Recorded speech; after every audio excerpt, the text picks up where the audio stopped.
Rome नगरक मंडली के पौलुस का पत्र रोमी अध्याय 1।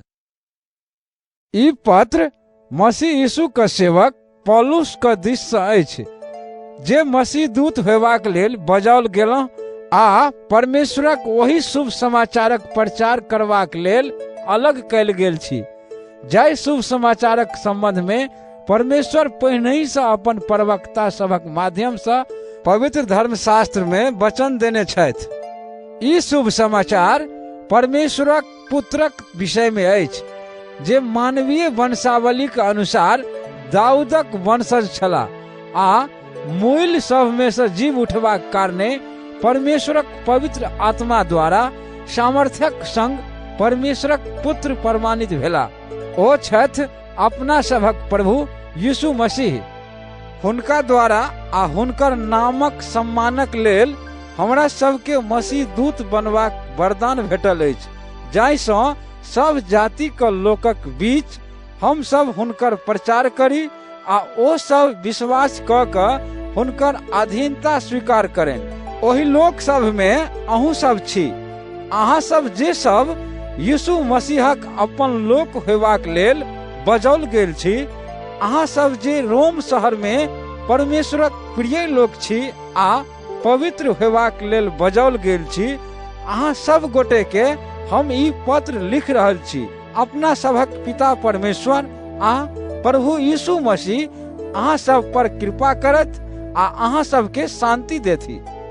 सर्वप्रथम हम यीशु मसीहक माध्यम से अहाँ सभक लेल अपना परमेश्वर के धन्यवाद दैत छियनि, किएक तो अहाँ सभक विश्वासक चर्चा समस्त संसार में पसरि रहल अछि। जाहि परमेश्वरक सेवा हम हुनकर पुत्रक शुभ समाचारक प्रचार क के अपन संपूर्ण हृदय सँ करैत छी, सएह हमर साक्षी छथि जे हम प्रार्थना सब में निरंतर अहाँ सबके स्मरण करैत छी आ सदिखन ई विनती करैत छियनि जे जँ हुनकर इच्छा छनि तऽ ओ अंत में हमरा लेल अहाँ सब लग अयबाक कोनो न कोनो उपाय करता। किएक तऽ हमरा अहाँ सबसँ भेंट करबाक बड़ इच्छा अछि, जाहिसँ अहाँ सबके विश्वास में दृढ़ बनेबाक लेल हम आत्मिक रूपसँ अहाँ सभक मदद कऽ सकी। वा एकरा एही तरह कहू, हम चाहैत छी जे अपना सब एक संग रहि कऽ एक दोसरा के विश्वास द्वारा प्रोत्साहित होए। अहाँ सब हमरा विश्वास द्वारा आ हम अहाँ सभक विश्वास द्वारा। यौ भाई लोकनि, हम नहीं चाहैत छी जे अहाँ सब एही बात से अनजान रहू जे कतेको बेर हम अहाँ सभक लग अयबाक योजना बनौने छलहुँ, जाहिसँ जहिना दोसर गैर यहूदी सभक बीच हम फलदायक काज कऽ सकलहुँ, तहिना अहूँ सभक बीच कऽ सकी। मुदा एखन तक वही योजना में कोनो न कोनो बाधा आबैत रहल अछि। हमरा यूनानी आ गैर यूनानी सभक प्रति और ज्ञानी आ अज्ञानिक सभक प्रति एक दायित्व निर्वाह करबाक अछि। एहि लेल हम रोम में सेहो अहाँ सभक बीच यीशु मसीहक शुभ समाचारक प्रचार करबाक लेल उत्सुक छी। ई शुभ समाचार सुनाबसँ लज्जित नहीं होइत छी, किएक तऽ ई शुभ समाचार ओ माध्यम अछि जाहि द्वारा परमेश्वर अपना सामर्थ्य सँ प्रत्येक विश्वास केनिहार लोकक उद्धार करैत छथि, पहिने यहूदी सभक आ फेर आन जातिक लोक सभक। यही शुभ समाचार में परमेश्वरक ओ योजना प्रकट होइत अछि, जाहि योजना द्वारा ओ अपना नजर में लोक के धार्मिक ठहरबैत छथि आ ई धार्मिकता शुरू से अंत तक विश्वास पर आधारित अछि।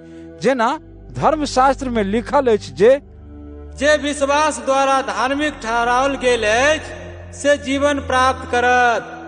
परमेश्वरक क्रोध ओहन लोक सभक सब प्रकारक अधर्म आ दुष्टता पर स्वर्ग से प्रकट भऽ रहल अछि, जे सब अपना दुष्टता द्वारा सत्य के झाँप के रखने अछि। कारण परमेश्वरक संबंध में जे किछु जानल जा सकैत अछि से ओकरा सब पर स्पष्ट रूप से प्रकट भेल अछि।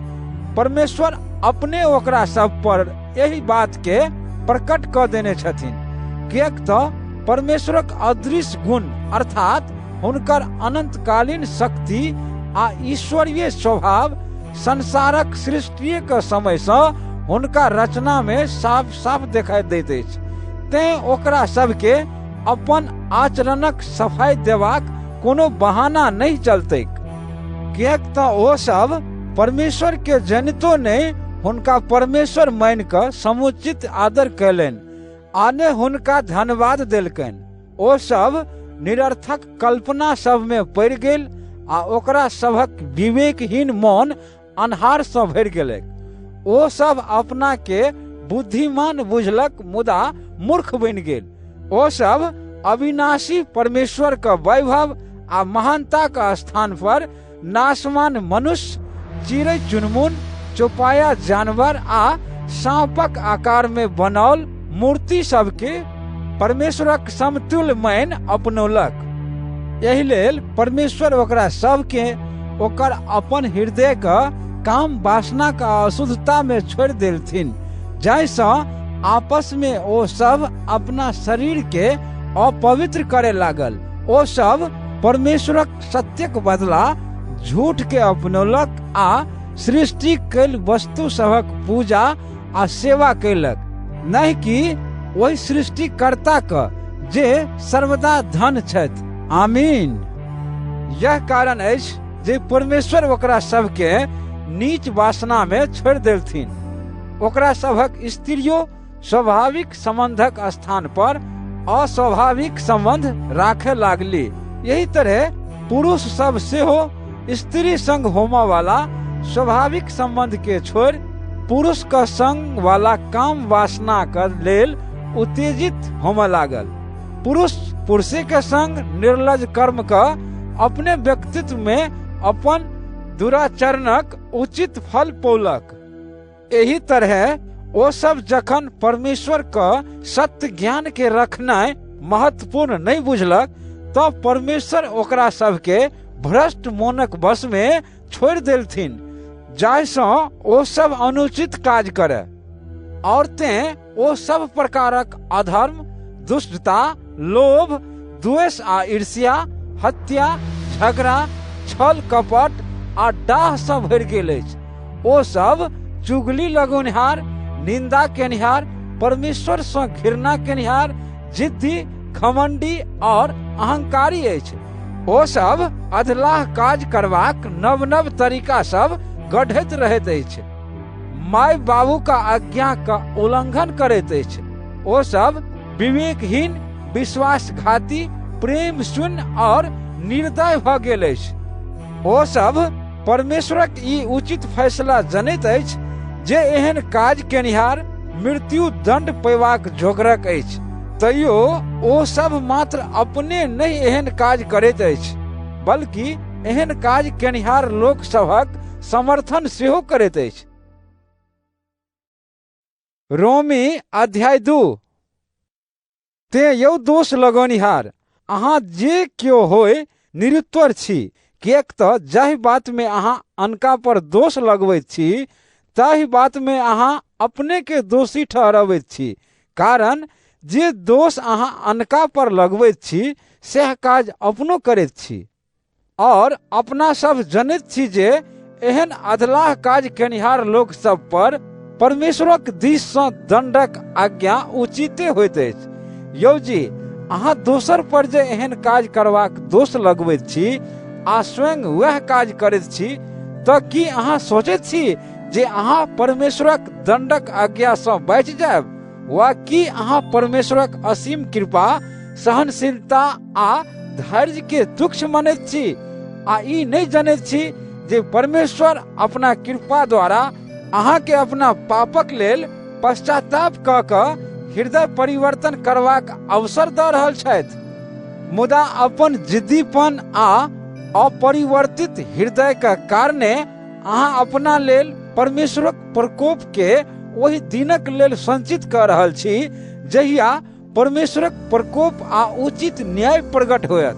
परमेश्वर प्रत्येक मनुष्य के ओकर काजक अनुरूप फल देथिन। जे लोग सब धैर्य पूर्वक सत्कर्म करैत रहि कऽ परमेश्वर सँ देल सम्मान आदर और अमरत्वक खोज में लागल रहैत अछि तकरा परमेश्वर अनंत जीवन देथिन। मुदा जे केओ स्वार्थी लालसा सभक वश में रहैत अछि आ सत्य के स्वीकार नहीं करैत अछि बल्कि अधर्म पर चलैत अछि तकरा पर परमेश्वरक दंड आ क्रोध बरसत। दुष्कर्म केनिहार प्रत्येक मनुष्य पर कष्ट आ संकट आओत, पहिने यहूदी पर आ फेर आन जाति के लोक पर। मुदा सत्कर्म केनिहार प्रत्येक मनुष्य के सम्मान, आदर आ शांति भेटतैक, पहिने यहूदी के आ फेर आन जाति के लोक के। किएक तऽ परमेश्वर ककरो संग पक्षपात नहीं करैत छथि। ओ लोक जकरा लग मूसा द्वारा देल गेल धर्म नियम नहीं छलैक आ ओही अवस्था में पाप कैलक, से सब बिनु धर्म नियमक आधार पर नाश होयत। और ओ लोक जकरा लग धर्म नियम छलैक आ पाप कैलक तकर न्याय धर्म नियमक अनुरूप कैल जेतैक। किएक तऽ परमेश्वरक समक्ष ओ सब धार्मिक नहीं ठहरत जे सब धर्म नियम का सुननिहार अछि, बल्कि वह सब धार्मिक ठहराओल जायत जे सब धर्म नियमक पालन केनिहार अछि। जखन गैर यहूदी लोक जकरा सबके धर्म नियम नहीं भेटलैक से सब स्वभाव से धर्म नियम का बात सब पर चलैत अछि, तखन ई बात प्रमाणित होइत अछि जे ओना तऽ मूसा के देल गेल धर्म नियम ओकरा सब लग नहीं अछि, तैयो ओकरा सबक भीतर एकटा नियम अछि। ओकरा सबक आचरण से ई स्पष्ट देखाई दैत अछि जे धर्म नियमक आदेश ओकरा सबक हृदय पर लिखल छै। ओकर सबक भीतरी मन ओकरा सबके कखनो दोषी तऽ कखनो निर्दोष ठहरा कऽ एहि बातक गवाही सेहो दैत अछि। ई बात सब ओहि दिन स्पष्ट होयत जहिया हमार एहि शुभ समाचारक कथन अनुसार परमेश्वर यीशु मसीह के द्वारा लोक सबक गुप्त बात सबक न्याय करता। अहाँ सब जे यहूदी कहबैत छी, धर्म नियम पर भरोसा रखैत छी आ परमेश्वरक लोक होबाक घमंड करैत छी, परमेश्वरक इच्छा का ज्ञान अहाँ सबके अछि और धर्म नियम का शिक्षा पेबाक कारणे उत्तम बातक मोल जनैत छी। अहाँ सबक धारणा अछि जे अहाँ सब आन्हर सबक लेल बाट देखौनिहार, अन्हार में रहनिहार सबक लेल इजोत, मूर्ख सबके बुझौनिहार और अज्ञानी सबक गुरु छी। किएक तऽ अहाँ सबके धर्म नियम के द्वारा संपूर्ण ज्ञान आ सत्य प्राप्त भऽ गेल अछि। मुदा एकटा बात, अहाँ सब जे अनका शिक्षा दैत छियै कि अपनों के शिक्षा दैत छी? अहाँ सब उपदेश दैत छी जे चोरी नहीं करू कि अपने चोरी करैत छी? अहाँ जे कहैत छी जे पर स्त्री गमन नहीं करू कि अहाँ करैत छी? अहाँ सब मूर्ति सबसँ घृणा करैत छी कि अहाँ सब मंदिर सबक धन के लुटैत छी? अहाँ सब धर्म नियम पर घमंड करैत छी कि अहाँ सब धर्म नियम का उल्लंघन कऽ कऽ परमेश्वरक अपमान करैत छियनि, जेना कि धर्मशास्त्र में लिखल अछि, तोरा सभा कारणे अन्य जाति के बीच में परमेश्वरक नामक निंदा भऽ रहल अछि। धर्म नियमक अनुरूप कयल जाय वाला विधि खतना से तखने लाभ होइत अछि जखन अहाँ धर्म नियम का पालन करैत छी। जँ अहाँ धर्म नियम का उल्लंघन करैत छी तऽ अहाँके खतना करौने बेकार अछि। एहि तरह जँ बिनु खतना कराओल कोनो व्यक्ति धर्म नियम का पालन करैत अछि तऽ कियो तैयो खतना कराओल व्यक्ति नहीं मानल जायत। एतबे नहीं, ओहन मनुष्य जकरा शारीरिक रूप में खतना नहीं कयल गेल छैक, जँ धर्म नियम पर चलैत अछि तऽ ओ अहाँके जे लिखित रूप में धर्म नियम पाबि कऽ और खतना कराइयो कऽ धर्म नियम का उल्लंघन करैत छी, दोषी ठहराओ। असल यहूदी ओ नहीं जे मात्र बाहरी रूप से यहूदी देखाई दैत अछि, तहिना असल खतना ओ नहीं जे मात्र शरीर में बाहरी चिन्ह अछि। असल यहूदी तऽ ओ अछि जे मोन से यहूदी अछि और असल खतना वह अछि जे हृदय पर कयल गेल अछि। एहन खतना लिखित धर्म नियम पर निर्भर नहीं रहैत अछि, बल्कि पवित्र आत्मा द्वारा कयल जाइत अछि। एहन लोकक प्रशंसा मनुष्यक दिस से नहीं बल्कि परमेश्वरक दिस से होइत अछि। रोमी अध्याय 3। तखन यहूदी भेलासँ की लाभ वा खतना करौला से की लाभ? हर तरह बहुत लाभ। पहिल बात तऽ ई जे परमेश्वरक वचन यहूदी सबके जिम्मा देल गेलै। जँ ओकरा सब में से किछु लोग विश्वास नहीं कयलक तऽ तकर मतलब की भेल कि ओकरा सबक अविश्वास केनाइ परमेश्वरक विश्वास योग्यता के व्यर्थ ठहरत? किन्नो नहीं। चाहे प्रत्येक मनुष्य झूठा निकले मुदा परमेश्वर सत्य प्रमाणित होता, जेना कि धर्मशास्त्र में लिखल अछि, जैसा अहाँ अपना बात में सत्य प्रमाणित होयब आ अहाँ का फैसला का जांच भेला पर विजयी होयब।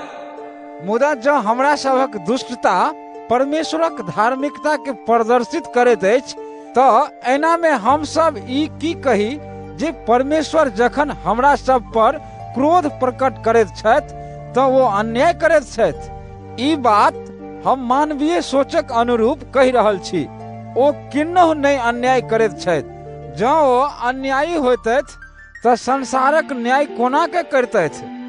केओ शायद ई कहत जे जँ हमरा झूठ से परमेश्वरक सत्यता आरो स्पष्ट रूप से देखाई पड़ैत अछि आ एहि कारणे हुनकर गुणगान बढ़ैत छनि तऽ पापी जकाँ हम किएक दंडक योग ठहराओल जा रहल छी। ई तऽ तेहने बात कहनाइ जकाँ भेल जे हम सब अधलाहे किएक ने करी जाहिसँ नीक उत्पन्न हुए। किछु लोक हमरा सबक निंदा करैत आरोप लगबैत अछि जे हम सब एहने बात सब सिखबैत छी। एहन लोक सबके दंड भेटनाइ उचित अछि। तखन यही बातक मतलब की भेल कि हम सब जे यहूदी छी आन लोकक अपेक्षा श्रेष्ठ छी? बिल्कुल नहीं। हम पहिने ही यहूदी आ आन जातिक लोक दुनू पर दोष लगा चुकल छी जे ओ सब क्यों पापक अधीन अछि, जेना कि धर्मशास्त्र में लिखल अछि जे कोनो मनुष्य धार्मिक नहीं अछि, एको गोटे नहीं। कोनो मनुष्य बुझनिहार नहीं अछि, एको गोटे तेहन नहीं अछि जे परमेश्वर के खोजत होय। सब क्यों भटक गेल अछि, सब क्यों भ्रष्ट भ गेल अछि, क्यों नीक काज नहीं करैत अछि, एको गोटे नहीं।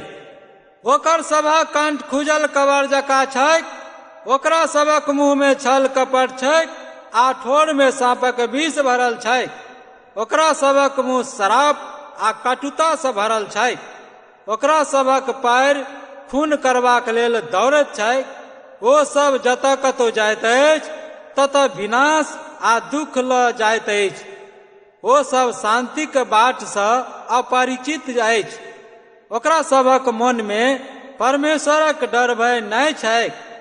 अपना सब जनैत छी जे धर्म नियम जे बात कहैत अछि से ओकरे सबके कहैत अछि जकरा सबके धर्म नियम देल गेल अछि। एही तरह सभक मुंह बंद भ गेल अछि आ परमेश्वरक सम्मुख संपूर्ण संसार दंडक योग ठहरि गेल अछि। किएक तऽ धर्म नियमक पालन कयलासँ कोनो मनुष्य परमेश्वरक नजर में धार्मिक नहीं ठहरत, बल्कि धर्म नियम के माध्यम से मनुष्य के अपन पापक ज्ञान होइत छैक। मुदा आब परमेश्वर अपना दिस से एकटा तेहन धार्मिकता प्रकट केने छथि जे धर्म नियम पर निर्भर नहीं अछि आ जाहि संबंध में धर्म नियम आ परमेश्वरक प्रवक्ता सभक लेख गवाही सेहो देने अछि। प्रकट भेल धार्मिकता ई अछि जे परमेश्वर विश्वासक आधार पर तकरा सब गोटे के धार्मिक ठहराबैत छथि जे सब यीशु मसीह पर विश्वास करैत अछि। ककरो में कोनो भेद नहीं, सब क्यों पाप कयने अछि आ परमेश्वरक महिमा तक पहुँचै में चूक जाइत अछि। मुदा परमेश्वर अपना खुशी से दानक रूप में विश्वास कनिहार सबके ओहि छुटकारा के माध्यम से धार्मिक ठहराबैत छथि जे छुटकारा ओ मसीह यीशु द्वारा पूरा कयलनि। परमेश्वर यीशु मसीह के मनुष्यक पापक प्रायश्चित करय वाला बलिदानक रूप में संसार में प्रस्तुत कयलनि। जाहि बलिदान के बहाओल खून पर विश्वास कयला से मनुष्य के पाप से मुक्ति भेटैत छैक। एही तरह परमेश्वर अपन उचित न्याय के प्रमाणित कयलनि, किएक तऽ ओ अपन सहनशीलता के अनुरूप पूर्व समय में कयल गेल पाप सबके दंडित नहीं कऽ ओहिना छोड़ने छलाह। वर्तमान समय में परमेश्वर अपन उचित न्याय प्रमाणित कऽ ई बात प्रकट कयलनि जे ओ स्वयं न्यायी छथि आ ओहि सब लोक के धार्मिक ठहराबैत छथि जे सब यीशु मसीह पर विश्वास करैत अछि। तखन घमंड करय वाला बात कतऽ रहल? ओकर तऽ कोनो स्थाने नहीं अछि। कोन कारणे?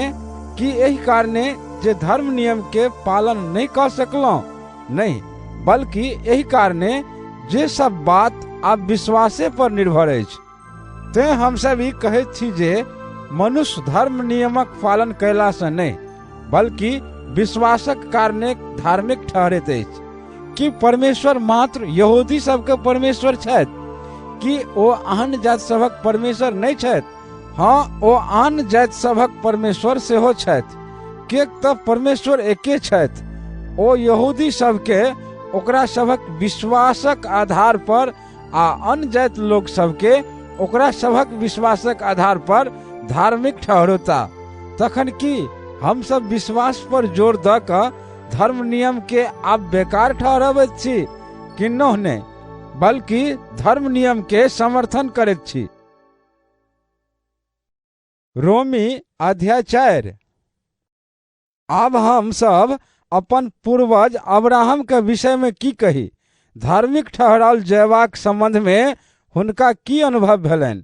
जँ अब्राहम अपन कर्म द्वारा धार्मिक ठहराओल गेलाह तऽ ओ अपना पर घमंड कऽ सकैत छलाह, मुदा परमेश्वरक सम्मुख हुनका घमंड करबाक कोनो आधार नहीं छलनि, किएक तऽ धर्मशास्त्र में ई लिखल अछि जे अब्राहम परमेश्वरक बातक विश्वास कयलनि आ ई विश्वास हुनका लेल धार्मिकता मानल गेलनि। काज केनिहार के जखन मजदूरी देल जाइत अछि तऽ ई नहीं मानल जाइत अछि जे ओकरा पर कृपा कयल गेलैक, बल्कि ई ओकर अधिकार छलैक। मुदा जे व्यक्ति अपना काज पर भरोसा नहीं रखैत अछि, बल्कि ओहि परमेश्वर पर विश्वास करैत अछि जे पापी सबके धार्मिक ठहराबैत छथि, ताहि व्यक्ति के विश्वासक आधार पर परमेश्वर ओकरा धार्मिक मानैत छथि आ ई कृपा के बात अछि। एही तरह धर्मशास्त्र में दाऊद ओहन मनुष्य के धन कहैत छथि जकरा परमेश्वर बिन कर्मक आधार पर धार्मिक मानैत छथिन। धन अछि ओ सब जकर सभक अपराध क्षमा भऽ गेल आ जकर सभक पाप झाँपि देल गेलै।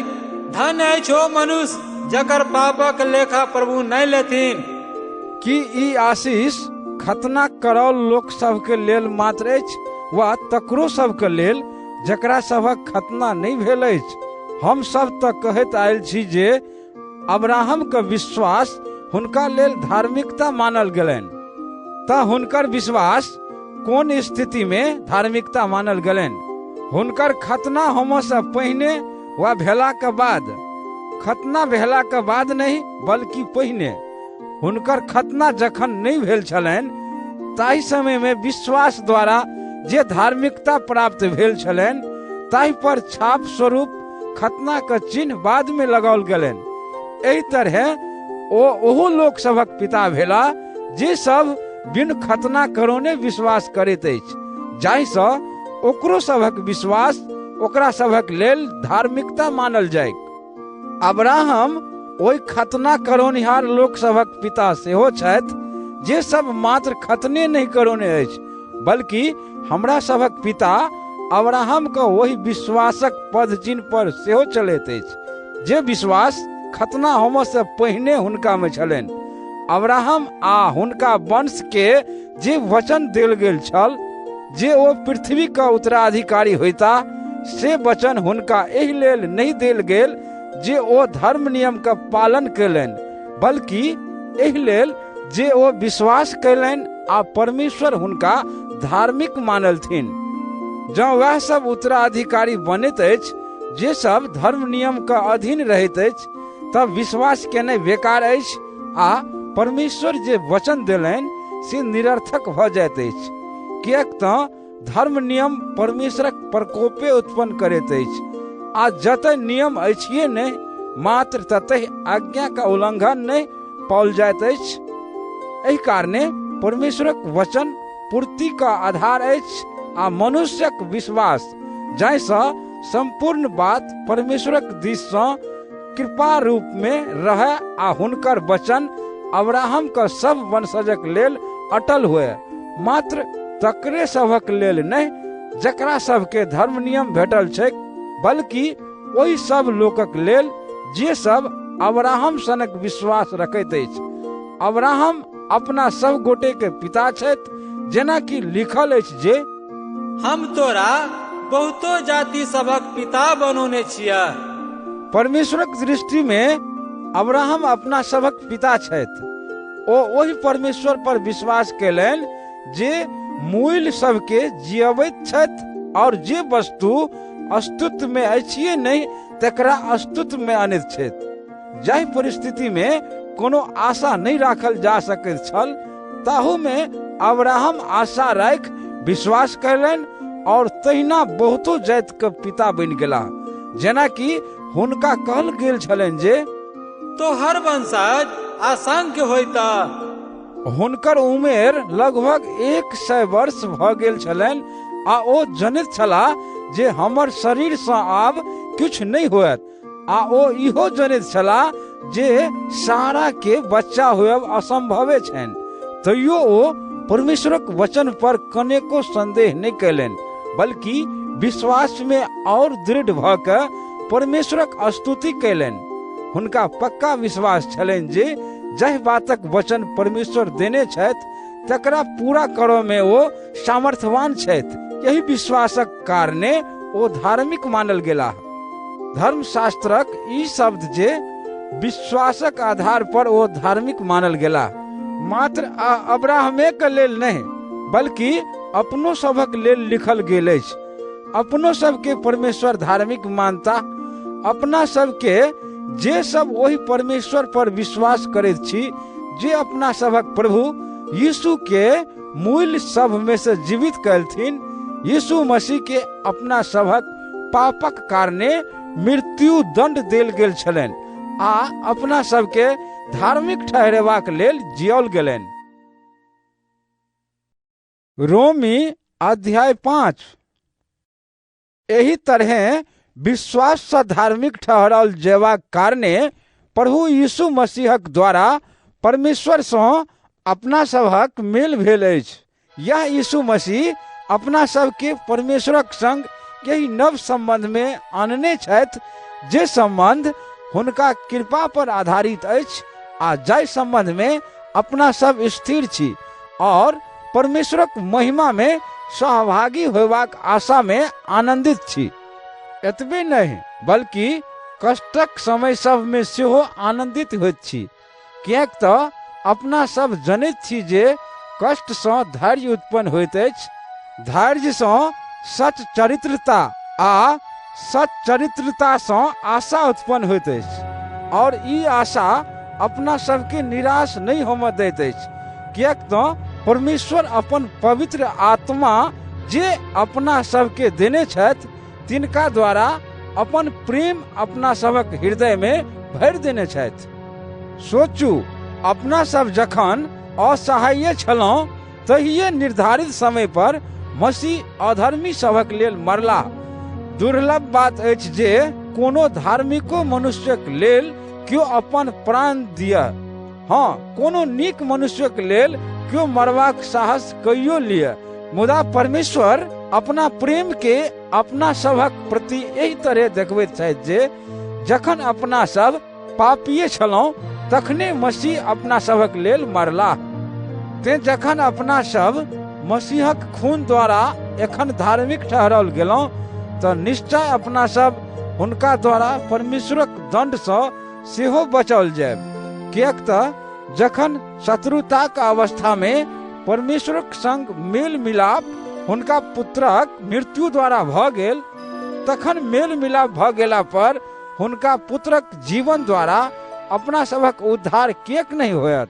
एतबे नहीं, अपना प्रभु यीशु मसीह का कारणे अपना सब परमेश्वर में आनंदित सेहो छी, कियाक त हुनके द्वारा आब परमेश्वर से मेल मिलाप भ गेल अछि। एके मनुष्यक द्वारा संसार में पापक प्रवेश भेल आ पाप द्वारा मृत्यु का, यही तरह मृत्यु सब मनुष्य में पसरि गेल, कारण सब क्यों पाप कने अछि।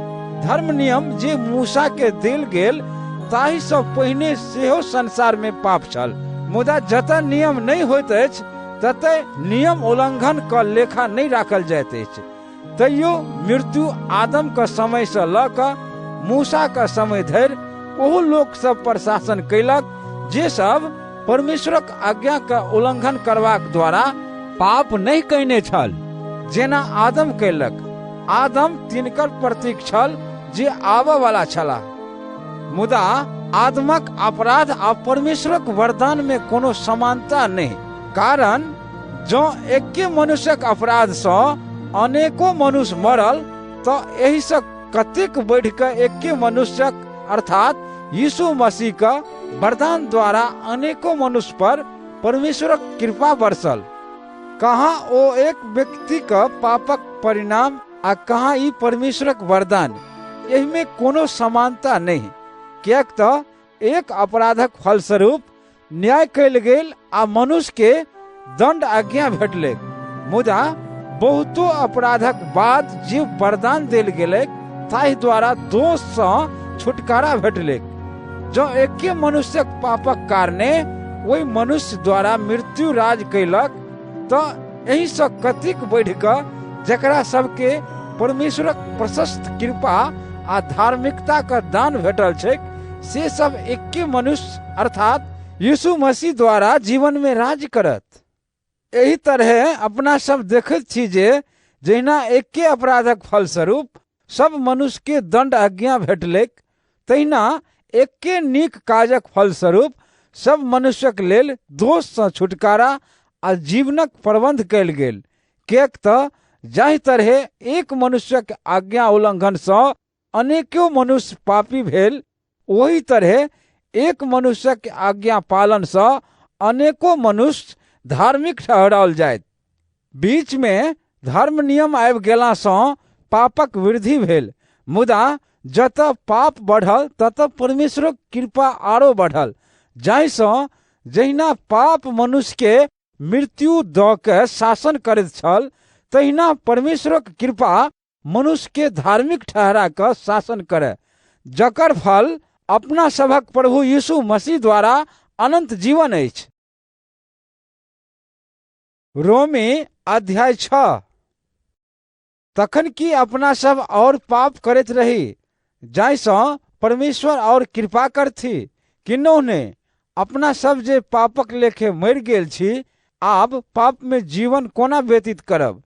कि अहाँ सब ई नहीं जनैत छी जे अपना सब गोटे जे बपतिस्मा लऽ कऽ मसीह यीशु में सहभागी भेलहुँ, से हुनका मृत्यु में सेहो सहभागी भेलहुँ, तें अपना सब बपतिस्मा द्वारा हुनका मृत्यु में सहभागी भऽ हुनका संग गाड़ल सेहो गेल छी, जाहि सँ जहिना यीशु मसीह पिता परमेश्वरक महिमा द्वारा मूल सब में से जियल गेला, तहिना अपनो सब एक नव जीवन जीवी। जँ हुनका मृत्यु में अपना सब हुनका सँ संयुक्त भ गेल छी, तऽ निश्चय हुनका जीव उठने में सेहो अपना सब हुनका सँ संयुक्त भ जायब। अपना सब के ई कखनो नहीं बिसरबाक चाही जे अपना सबक पहिलुका स्वभाव हुनके संग क्रूस पर चढ़ा देल गेल, जाहि सँ अपना सब में पाप पूर्ण हम मर जाए आ अपना सब फिर पापक दास नहीं बनी। कियाक तऽ मरल आदमी पर पाप के कोनो शक्ति नहीं रह जाइत छै। आब जँ अपना सब मसीहक संग मरलहुँ तऽ अपना सब विश्वास करैत छी जे हुनका संग जीवित सेहो रहब। कियाक तऽ अपना सब जनैत छी जे मसीह मूल सब में सँ जियल गेला के बाद फिर कहियो नहीं मरता। आब मृत्यु के हुनका पर कोनो अधिकार नहीं रहल। ओ जखन मरलाह तऽ पाप के पराजित करबाक लेल सदा के लेल एक बेर मरलाह, आ जीव उठि कऽ ओ आब परमेश्वरक लेल जीवित छथि। एही तरह अहाँ सब सेहो अपना के पापक लेखे मूल आ मसीह यीशु में परमेश्वरक लेल जीवित बुझू। एही लेल आब अहाँ सब अपन नश्वर शरीर में पाप के राज नहीं कर दिया, जे ओकर अभिलाषा सबक अनुसार जीवन व्यतीत करी। अहाँ सब अपना शरीर का अंग सब के दुष्टता का साधनक रूप में पाप करबाक लेल समर्पित नहीं करू, बल्कि मृत्यु से जीवन में लाल लोक सब जकाँ अपना शरीर के परमेश्वर के समर्पित कर दिया आ शारीरिक अंग सब के नीक काज करबाक साधनक रूप में परमेश्वर के अर्पित करू। तखन पाप अहाँ सब पर राज नहीं कर पाओ, कियाक तो अहाँ सब धर्म नियमक अधीन नहीं बल्कि परमेश्वरक कृपा का अधीन छी। तखन की अपना सब जो धर्म नियमक अधीन नहीं बल्कि परमेश्वरक कृपा का अधीन छी, तो यही कारणे पाप करी किन्नो ने कि अहाँ सब नहीं जानैत छी जे जकर आज्ञा मनबाक लेल अहाँ सब अपना के दासक रूप में समर्पित करैत छी, अहाँ सब तकरे दास छी। ओ चाहे पापक होय जकर परिणाम मृत्यु अछि, चाहे आज्ञाकारिता का जकर परिणाम धार्मिकता अछि। परमेश्वर के धन्यवाद जे अहाँ सब जे सब एक समय में पापक दास छलो, आब पूरा मन से वही शिक्षा का आज्ञाकारी भ गेल छी जाहि में अहाँ सब सौंपल गेलौ। अहाँ सब पाप से मुक्त कैल गेलौ और आब धार्मिकता का दास भ गेल छी। हम ई साधारण मानव जीवनक उदाहरण अर्थात दास आ मालिकक उदाहरण एहि लेल प्रयोग कर रहल छी जे अहाँ सबक मानवीय दुर्बलता का कारणे बात बुझनाइ अहाँ सबक लेल कठिन अछि। अहाँ सब जहिना पहिने अपना शरीरक अंग के अशुद्धता आ अधर्मक अधीन कयने छलहुँ जाहिसँ दुराचार बढ़ल, तहिना आब अपना शरीरक अंग के धार्मिकता का अधीन करू जाहिसँ अहाँ सब पवित्र बनी। किएक तऽ जखन अहाँ सब पापक दास छलहुँ तऽ धार्मिकता के नियंत्रण से अहाँ सब स्वतंत्र छलहुँ। ओहि समय में अहाँ सब के वही कर्म से की लाभ भेल, अब वही बात से लज्जित होइत छी, कारण ओकर परिणाम मृत्यु अछि। मुदा आब अहाँ सब पाप से छुटकारा पाएब परमेश्वरक दास बनि गेल छी, जकर फल अछि पवित्रता आ जकर परिणाम अछि अनंत जीवन। किएक तऽ पापक मजदूरी अछि मृत्यु, मुदा परमेश्वरक वरदान अछि अनंत जीवन जे अपना सभक प्रभु मसीह यीशु के माध्यम से प्राप्त होइत अछि। रोमी अध्याय 7। यौ भाई लोकनि, अहाँ सब तऽ नियम कानून के जननिहार लोग छी। कि अहाँ सब नहीं जानैत छी जे तहिए तक कोनो मनुष्य पर कानूनक अधिकार रहैत छै जहिया तक ओ मनुष्य जीवित अछि। उदाहरणक लेल विवाहित स्त्री तहिया धरि कानून द्वारा अपन पुरुष का बंधन में रहैत अछि जहिया धरि ओकर पुरुष जीवित छै। जब पुरुष मरि जाइत छै तऽ ओ विवाह कानूनक बंधन से मुक्त भ जाइत अछि। एहि लेल जँ ओ पति के जीवन काल में कोनो दोसर पुरुष से विवाह करैत अछि तऽ ओ पर पुरुष गमन करऽ वाली कहबैत अछि। मुदा जँ ओकर पति मरि जाइत छै तऽ ओ ओहि विवाह संबंध से मुक्त भ जाइत अछि और कोनो दोसर पुरुष के स्त्री बनियो के पर पुरुष गमन करऽ वाली नहीं होइत अछि। एहि लेल यौ हमर भाई लोकनि, अहूँ सब मसीहक शारीरिक मृत्यु में सहभागी भ धर्म नियमक दृष्टिकोण से मरि गेल छी, जाहि से कोनो दोसरा का अर्थात यीशु मसीहक जे मृत्यु में से जियाओल गेला तिनकर भ जाय आ परमेश्वरक लेल फलदायक सेवा करी। जखन अपना सब अपन पापी स्वभावक अनुसार आचरण करैत छलहुँ तऽ पापमय लालसा सब धर्म नियम द्वारा प्रेरणा पाबि कऽ अपना सभक शरीरक अंग सब में काज करैत छल, जाहिसँ तेहन जीवन बितबैत छलहुँ जकर परिणाम मृत्यु अछि। मुदा आब तकरा लेखे मरि कऽ जे एक समय में अपना सबके अपना बस में बांध कर रखने छल, अर्थात धर्म नियम, अपना सब वही सब मुक्त भ गेल छी। आब पुरान तरीका से लिखित नियमक दास भ क नहीं, बल्कि नव तरीका से, जे पवित्र आत्मा का तरीका छन, परमेश्वरक सेवा करबाक लेल स्वतंत्र भ गेल छी। तखन जब पापमय लालसा सब धर्म नियम द्वारा प्रेरणा पबैत अछि, तो की अपना सब ई कही जे धर्म नियम आ पाप दुनू एके चीज अछि? एकदम नहीं। ई बात अछि जे धर्म नियमक अभाव में हम पाप के चिन्हने नहीं रहतों। ज धर्म नियम नहीं कहने रहत जे लोभ नहीं कर, तो हम ई नहीं जानतों जे लोभ अछि की। यही आज्ञा से मौका पाएब पाप हमरा में सब प्रकारक लोभ उत्पन्न कर देलक, कारण नियमक अभाव में पाप निर्जीव अछि। एक समय छल जहिया धर्म नियम नहीं छल आ हम जीवित छलहुँ, मुदा जखन आज्ञा आबि गेल तऽ पाप जीवित भ गेल आ हम मरि गेलहुँ। और यही तरह जाहि आज्ञा का उद्देश्य छल जीवन देनाइ, से आज्ञा हमरा लेल मृत्यु का कारण बनि गेल।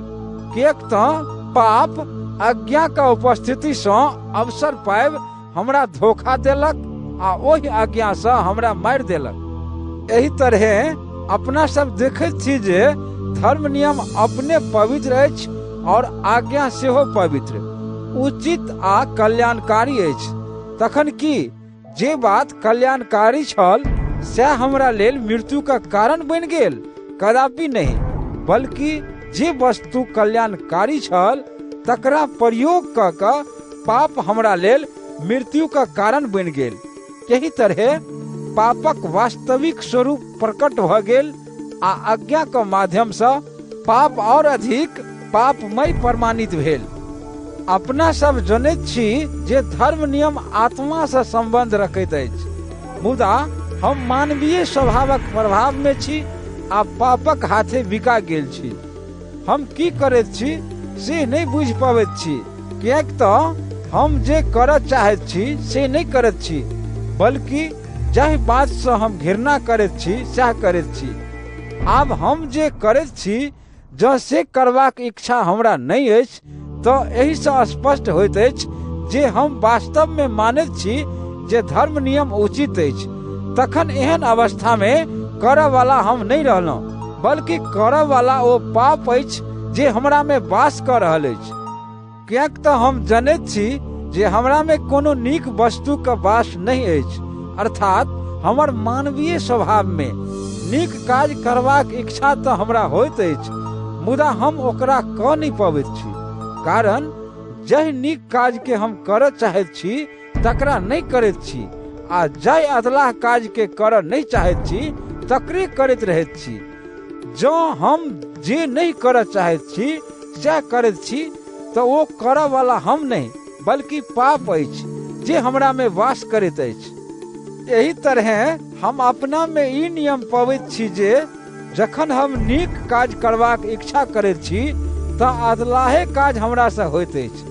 हम अपना अंतरात्मा में परमेश्वरक धर्म नियम के तो सहर्ष स्वीकार करैत छी, मुदा अपना शरीर में एक दूसरे नियम काज करैत दिखाई देत अछि, जे ताहि नियम से संघर्ष करैत अछि जे हमर बुद्धि स्वीकार करैत अछि। हमरा शरीरक अंग में क्रियाशील ओ नियम पाप नियम अछि, और वो हमरा अपन बंदी बना लेत अछि। हम कतेक अभागल मनुष्य छी, एहि मृत्यु का अधीन रह वाला शरीर से हमरा के छुटकारा दियौत। परमेश्वरक धन्यवाद होइन, वह अपना सबक प्रभु यीशु मसीह के द्वारा हमरा छुटकारा दियौता। अतः एक दिस से हम अपना बुद्धि से परमेश्वरक नियम का दास छी, मुदा दोसर दिस अपना मानवीय पाप स्वभाव से पाप नियमक दास छी। रोमी अध्याय 8। एहि लेल आब जे सब मसीह यीशु में अछि तकरा सभक लेल कोनो दंडक आज्ञा नहीं अछि, किएक तऽ परमेश्वरक जीवनदायक आत्मा के नियम मसीह यीशु द्वारा पाप आ मृत्यु के नियम से हमरा स्वतंत्र क देने अछि। धर्म नियम मानवीय पाप स्वभावक कारणे कमजोर भ क जे काज करय में असमर्थ छल से काज परमेश्वर क देलनि। ओ पापक प्रायश्चितक लेल अपने पुत्र के पठौलनि जे पापी मनुष्यक समान मानव शरीर धारण कयलनि। यही तरह परमेश्वर मानव शरीर में पाप के दंडित कयलनि, जाहि सँ अपना सब में जे सब मानवीय पाप स्वभावक अनुसार नहीं बल्कि पवित्र आत्मा का इच्छा के अनुसार आचरण करैत छी, धर्म नियम का उचित मांग पूरा भ जाय। कारण मानवीय पाप स्वभावक अनुसार चलनिहार लोक सब ताहि बात सब पर मन लगबैत अछि जाहि बातक लेल पाप स्वभाव इच्छा रखैत अछि। मुदा पवित्र आत्मा के अनुसार चलनिहार लोक सब ताहि बात सब पर जे पवित्र आत्मा चाहैत छथि, मानवीय पाप स्वभावक इच्छा सब पर मन लगौनाइ परिणाम अछि मृत्यु। मुदा पवित्र आत्मा के इच्छा पर मन लगौनाइ परिणाम अछि जीवन आ शांति। कियाक त मानवीय पाप स्वभावक सोच विचार परमेश्वरक विरोधी अछि। मानवीय स्वभाव तो परमेश्वरक नियमक अधीन नहीं अछि आ ने ओकर अधीन भ सकैत अछि। जे केओ मानवीय स्वभावक इच्छा के अनुसार आचरण करैत अछि से परमेश्वर के प्रसन्न नहीं क सकैत अछि। मुदा अहाँ सब मानवीय स्वभावक अनुसार नहीं बल्कि परमेश्वरक आत्मा के अनुसार जीवित छी। कियाक त अहाँ सब में परमेश्वरक आत्मा वास करैत छथि, और जँ ककरो में मसीहक आत्मा वास नहीं करैत छथि त ओ मसीहक नहीं अछि। मुदा जँ मसीह अहाँ सब में वास करैत छथि त पापक कारणे अहाँ सबक शरीर मृत्यु के अधीन में होइतो अहाँ सबके धार्मिक ठहरल जेबाक कारणे अहाँ सबक आत्मा जीवित अछि। और जँ तिनकर आत्मा जे यीशु मसीह के मूल सब में से जीवित कयलथिन अहाँ सब में वास करैत छथि, त जे मसीह के मूल सब में से जीवित कयलथिन से अपना आत्मा द्वारा जिनकर वास अहाँ सब में अछि अहाँ सबक नश्वर शरीर के सेहो जीवन प्रदान करता। एहि लेल यौ भाई लोकनि, अपना सब ऋणी छी मुदा मानवीय पाप स्वभावक नहीं, जे ओकर इच्छा के अनुसार जीवी। कारण जँ अहाँ सब मानवीय स्वभावक अनुरूप जीव त अवश्य मरब। मुदा जँ पवित्र आत्मा के शक्ति द्वारा ताहि अधलाह काज सबक अंत करब जे शरीर से कयल जाइत अछि त जीवन प्राप्त करब। कियाक त जे सब परमेश्वरक आत्मा द्वारा संचालित कयल जाइत अछि सएह सब परमेश्वरक संतान अछि। अहाँ सबके जे आत्मा देल गेल छथि से अहाँ सबके फेर डराई वाला गुलाम नहीं बनबैत छथि बल्कि परमेश्वरक पुत्र बनौने छथि। ओहि आत्मा के द्वारा अपना सब हुनका पुकार उठैत छियनि जे हे बाबूजी, हे पिता। पवित्र आत्मा स्वयं अपना सबक आत्मा के गवाही दैत छथि जे अपना सब परमेश्वरक संतान छी। जँ अपना सब हुनकर संतान छी त उत्तराधिकारी सेहो छी, परमेश्वरक उत्तराधिकारी आ मसीहक संग सह उत्तराधिकारी। कारण जँ अपना सब यीशु मसीहक संग दुख सहब त हुनका संग महिमा में सेहो सहभागी होयब। हम ई मानैत छी जे महिमा अपना सब में प्रकट होमय वाला अछि तकरा तुलना में वर्तमान समय के कष्ट किछु नहीं अछि। ई सृष्टि बहुत जिज्ञासा के संग ओहि समय के प्रतीक्षा कर रहल अछि जहिया परमेश्वरक संतान सबके प्रकट कयल जायत। ई सृष्टि त व्यर्थता के अधीन क देल गेल, मुदा से अपन इच्छा से नहीं बल्कि हुनकर इच्छा से जे एकरा अधीन क देलथिन। मुदा ई आशा बनल रहल जे एक दिन आओत जहिया सृष्टि सड़नाइ आ मरनाइ के बंधन से मुक्त भ ओहि महिमामय स्वतंत्रता में सहभागी बनत जे परमेश्वरक संतान सभक होइतैक। हम सब जनैत छी जे संपूर्ण सृष्टि मिल कऽ आइ तक वही प्रकारक कष्ट से कोहरैत आयल अछि जेना प्रसव पीड़ा का कष्ट होइत अछि। मात्र वह नहीं बल्कि अपनो सब जकरा सबके परमेश्वरक वचनक पूर्ति का पहिल भागक रूप में पवित्र आत्मा भेटल छथि। भीतरे भीतर कुहरैत छी और एहि बातक प्रतीक्षा करैत छी जे अपना सब पूर्ण रूप से परमेश्वरक पोष पुत्र बनाओल जायब आ शरीर सरनाय आ मरनाय का बंधन से छुटकारा पायब नव कल जाय। जहिया से अपना सबक उद्धार भेल तहिया से अपना सब में ई आशा बनल रहल अछि।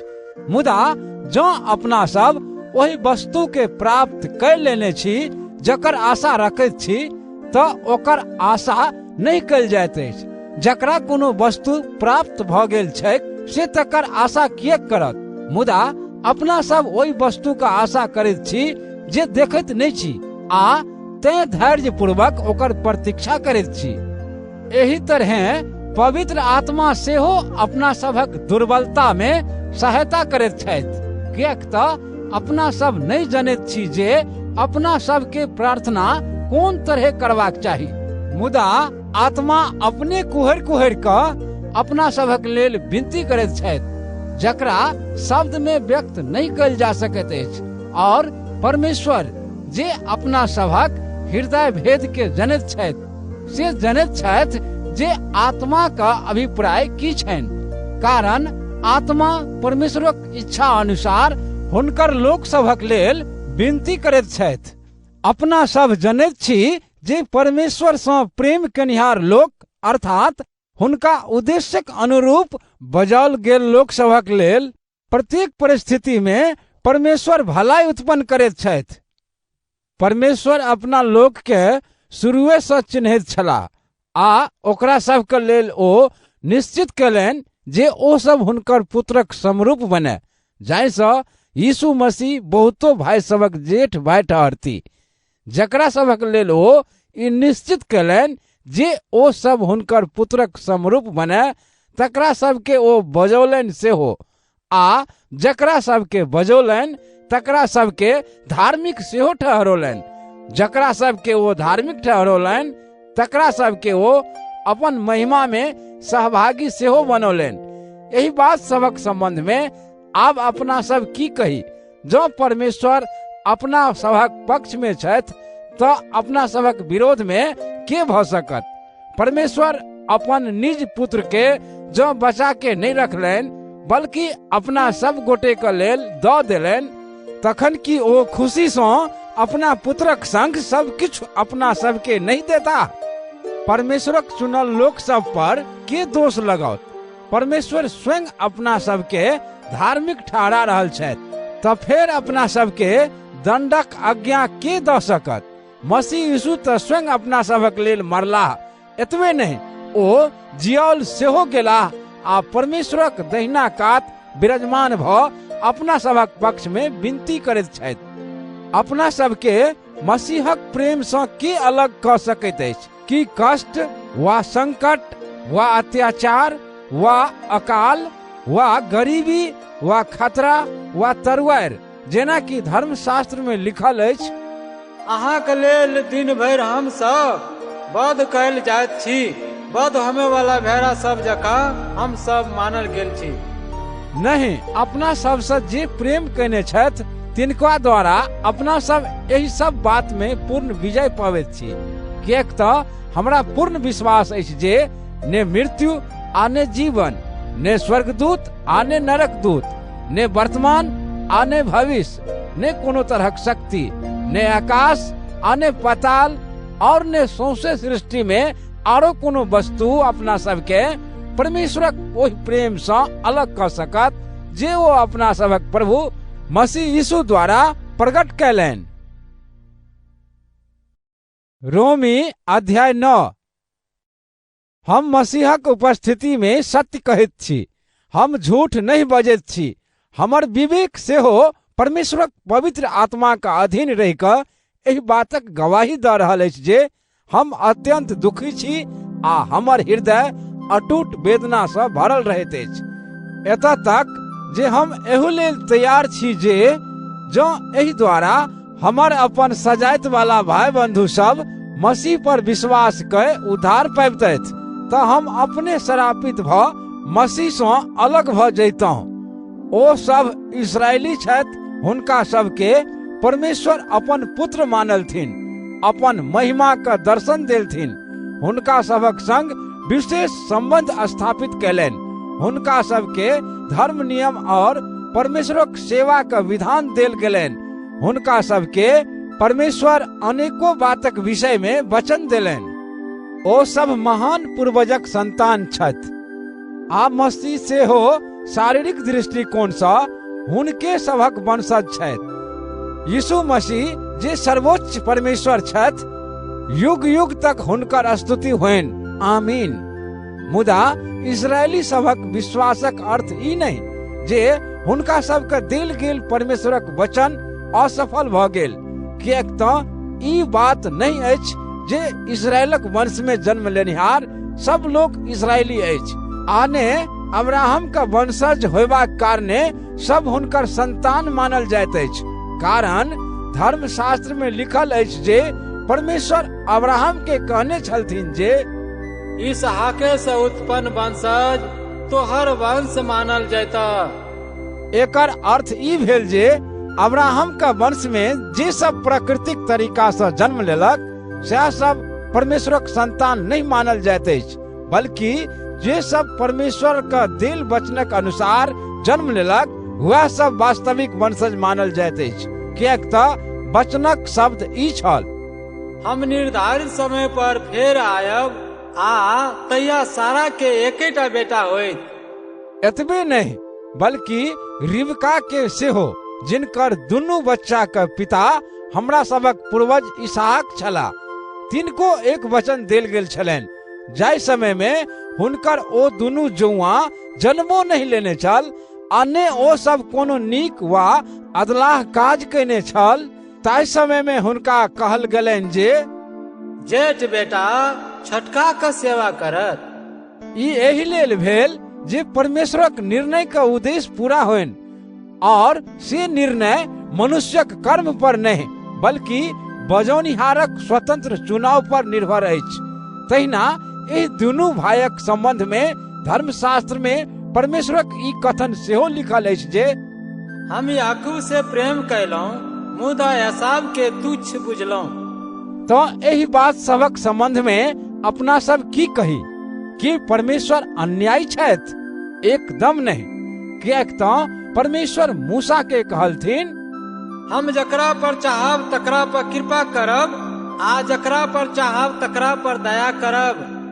ते परमेश्वरक निर्णय मनुष्यक इच्छा व ओकर परिश्रम पर नहीं बल्कि हुनकर अपन कृपा पर निर्भर अछि, किएक त धर्मशास्त्र में फरवो के कहल गेल बात लिखल अछि जे हम तोरा एहि लेल राजा नियुक्त केने छियै जे तोरा जीवन में हम अपन सामर्थ देखाबी, जाहिसँ हमर नामक प्रचार समस्त पृथ्वी पर कैल जाय। ते निष्कर्ष ई जे परमेश्वर जकरा पर कृपा करऽ चाहत तकरा पर कृपा करैत छथि आ जकरा जिद्दी बनाबऽ चाहत तकरा जिद्दी बना दैत छथिन। भ सकैत अछि जे अहाँ सब में से क्यों हमरा कहब, जँ एहन बात अछि तो परमेश्वर हमरा सबके दोषी किएक मानैत छथि? हुनकर इच्छा का विरोध के कऽ सकैत अछि? ए मनुष्य, अहाँ छी के जे परमेश्वर से मुँह लगबैत छी कि कोनो गढ़ल गेल वस्तु अपन गढ़वाला से ई कहत जे अहाँ हमरा एहन किएक बनलो? कि कुम्हार के ई अधिकार नहीं अछि जे ओ माटिक एके थुम्मा सँ कोनो बर्तन विशेष काजक लेल बनावे आ कोनो बर्तन साधारण काजक लेल?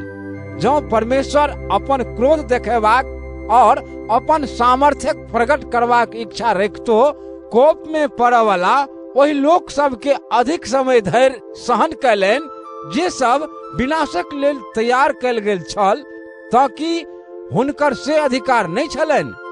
ओ एहि लेल एना कैलनि जे ओ जाहि लोक सब पर दया कैने छथि तकरा सब पर अपन महान महिमा प्रकट करऽ चाहलनि। ओकरा सबके आरंभ है सँ ओ अपन महिमा पैबाक लेल तैयार कैने छलाह। हुनकर ओ दया पोनिहार लोक अपना सब छी, जकरा सब के ओ मात्र यहूदिये सब में से नहीं बल्कि आन जाति सब में से सेहो बजौने छथि, जेना कि ओ धर्मशास्त्र में होशे के किताब में कहनौ छै जे लोग हमर प्रजा नहीं छल तकरा सबके हम अपन प्रजा कहब, आ जे हमर प्रिय नहीं छल तकरा हम अपन प्रिय कहब। और जतऽ ओकरा सबके ई कहल गेल छलै तो सब हमर प्रजा नहीं छ, ततऽ वो सब जीवित परमेश्वर के संतान कहाओत।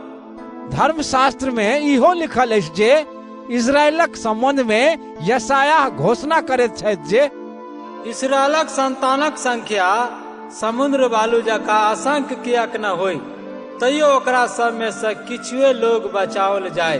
किएक तऽ प्रभु पृथ्वी पर अपन दंड आज्ञा के वचन जल्दी आ पूर्ण रूप से पूरा करता।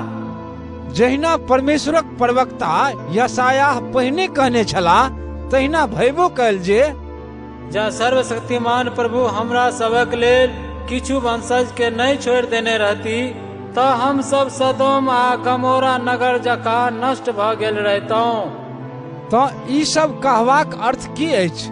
ओकर अर्थ ई अछि जे गैर यहूदी सब जे सब धार्मिकता के खोजो नहीं करैत छल से सब ओकरा पौलक, अर्थात वह धार्मिकता जे विश्वास से प्राप्त होइत अछि। मुदा इजरायली सब जे सब धर्म नियम पालन करबाक माध्यम से धार्मिकता पेबाक लेल प्रयत्नशील रहल से सब ओकरा प्राप्त नहीं कऽ सकल।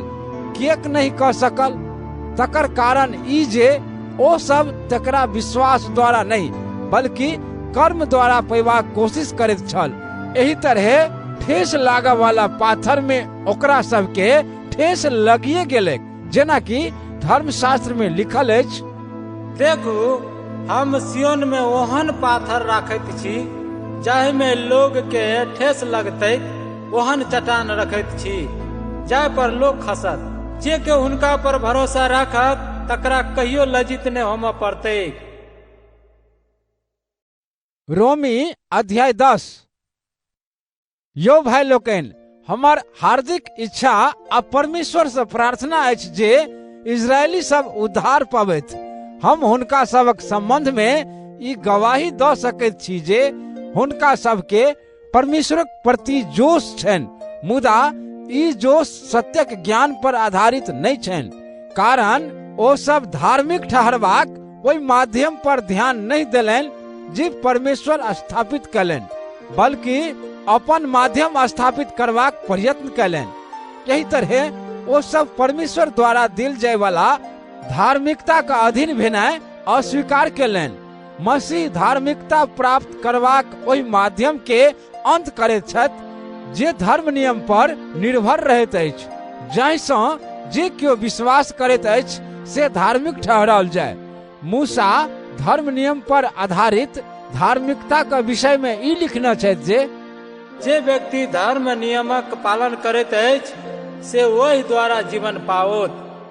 मुदा जे धार्मिकता विश्वास पर आधारित अछि ताहि संबंध में ई लिखल अछि, अपना मन में ई नहीं कहू जे स्वर्ग पर के चढ़त, अर्थात मसीह के नीचा लेबाक लेल, वा पाताल में के उतरत, अर्थात मूल्य सब में से मसीह के जिया के ऊपर अनबाक लेल। विश्वास पर आधारित धार्मिकता के संबंध में यह लिखल अछि जे वचन अहाँ सबक लगे में अछि, ओ अहाँ के मुँह में आ अहाँ के हृदय में अछि। अर्थात ई विश्वासक वचन जकर हम सब प्रचार करैत छी जे जँ अहाँ अपना मुँह से खुल कऽ स्वीकार करी जे यीशु प्रभु छथि आ हृदय से विश्वास करी जे परमेश्वर हुनका मूल्य सब में से जियलथिन तऽ अहाँ उद्धार पायब। किएक तऽ हृदय से विश्वास के मनुष्य धार्मिक ठहरैत अछि, मुँह से स्वीकार कऽ उद्धार पाबैत अछि। धर्मशास्त्र सेहो कहैत अछि जे केओ हुनका पर भरोसा राखत तकरा कहियो लज्जित नहीं होमऽ पड़तै। यहूदी आ आन जाति में कोनो भेद नहीं अछि, एके प्रभु सभक प्रभु छथि, आ जे सब हुनका से प्रार्थना करैत अछि ताहि सब लोक पर ओ खुशी पूर्वक अपन आशीष बरसबैत छथि। कारण लिखल अछि, जे केओ प्रभु से विनती करत तकर उद्धार होयतै।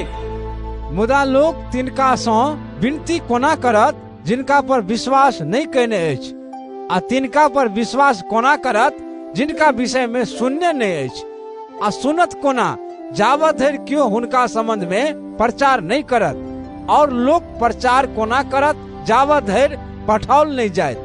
धर्मशास्त्र में लिखल अछि जे खुशखबरी सुनौनी हारक पैरक आगमन कतेक सुखद अछि।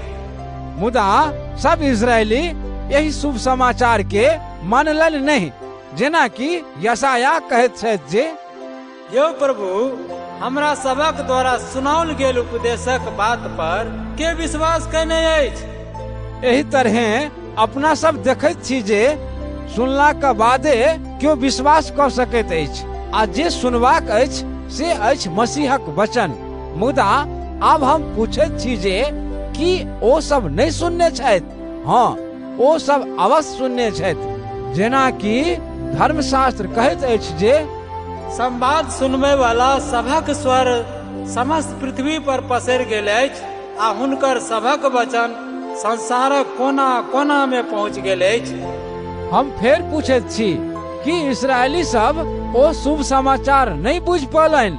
हाँ, अवश्य बुझलनि, कारण पहिने मूसा कहलनि जे प्रभु कहैत छथि, जे सब कोनो जातीय नहीं अछि तकरा सबक द्वारा हम तोरा सब में डाह उत्पन्न करबा, आ जाय जाति के लोग सब किछु बुझैत नहीं अछि तकरा सबक द्वारा हम तोरा सब में क्रोध उत्पन्न करबा।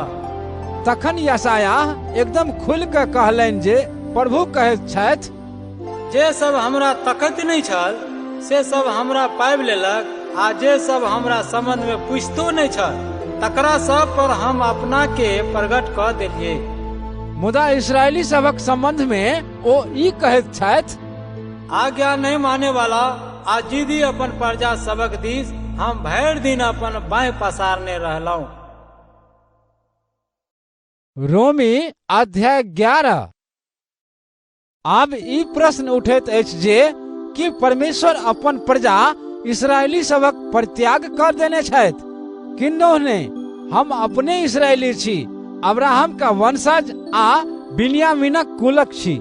परमेश्वर अपन ओहि प्रजा के जकरा ओ शुरुए से चिन्हैत छलाह परित्याग नहीं कयने छथि। कि अहाँ सब नहीं जनैत छी जे धर्मशास्त्रक ओहि भाग में की लिखल अछि, जतऽ कहल गेल अछि जे एलियाह कोना परमेश्वर सँ इस्राएली सबक विरोध में शिकायत कयलनि। ओ कहलनि, यौ प्रभु, ओ सब अहाँ के प्रवक्ता सबक हत्या कऽ देने अछि, आ अहाँ के बलि वेदी सब के नष्ट कऽ देने अछि। हम असगरे अहाँ के माने वाला बाँचि गेल छी, आ ओ सब हमरो प्राण लेबऽ चाहैत अछि। तऽ परमेश्वर हुनका की उत्तर देलथिन? ई जे हम अपना लेल 7,000 लोग के बचा कर रखने छी, जे सब बाल देवता के मूर्तक समक्ष दंडवत नहीं कयने अछि।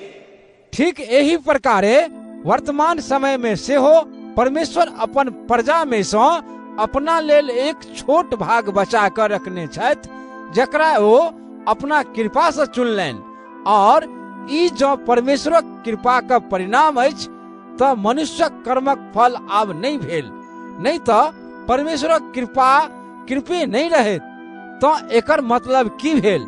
ई जे इस्राएली सब जाहि बातक खोज में छलाह से हुनका सब गोटे के नहीं भेटलनि, मुदा तिनका सब के भेटलनि जे सब चुनल गेल छलाह।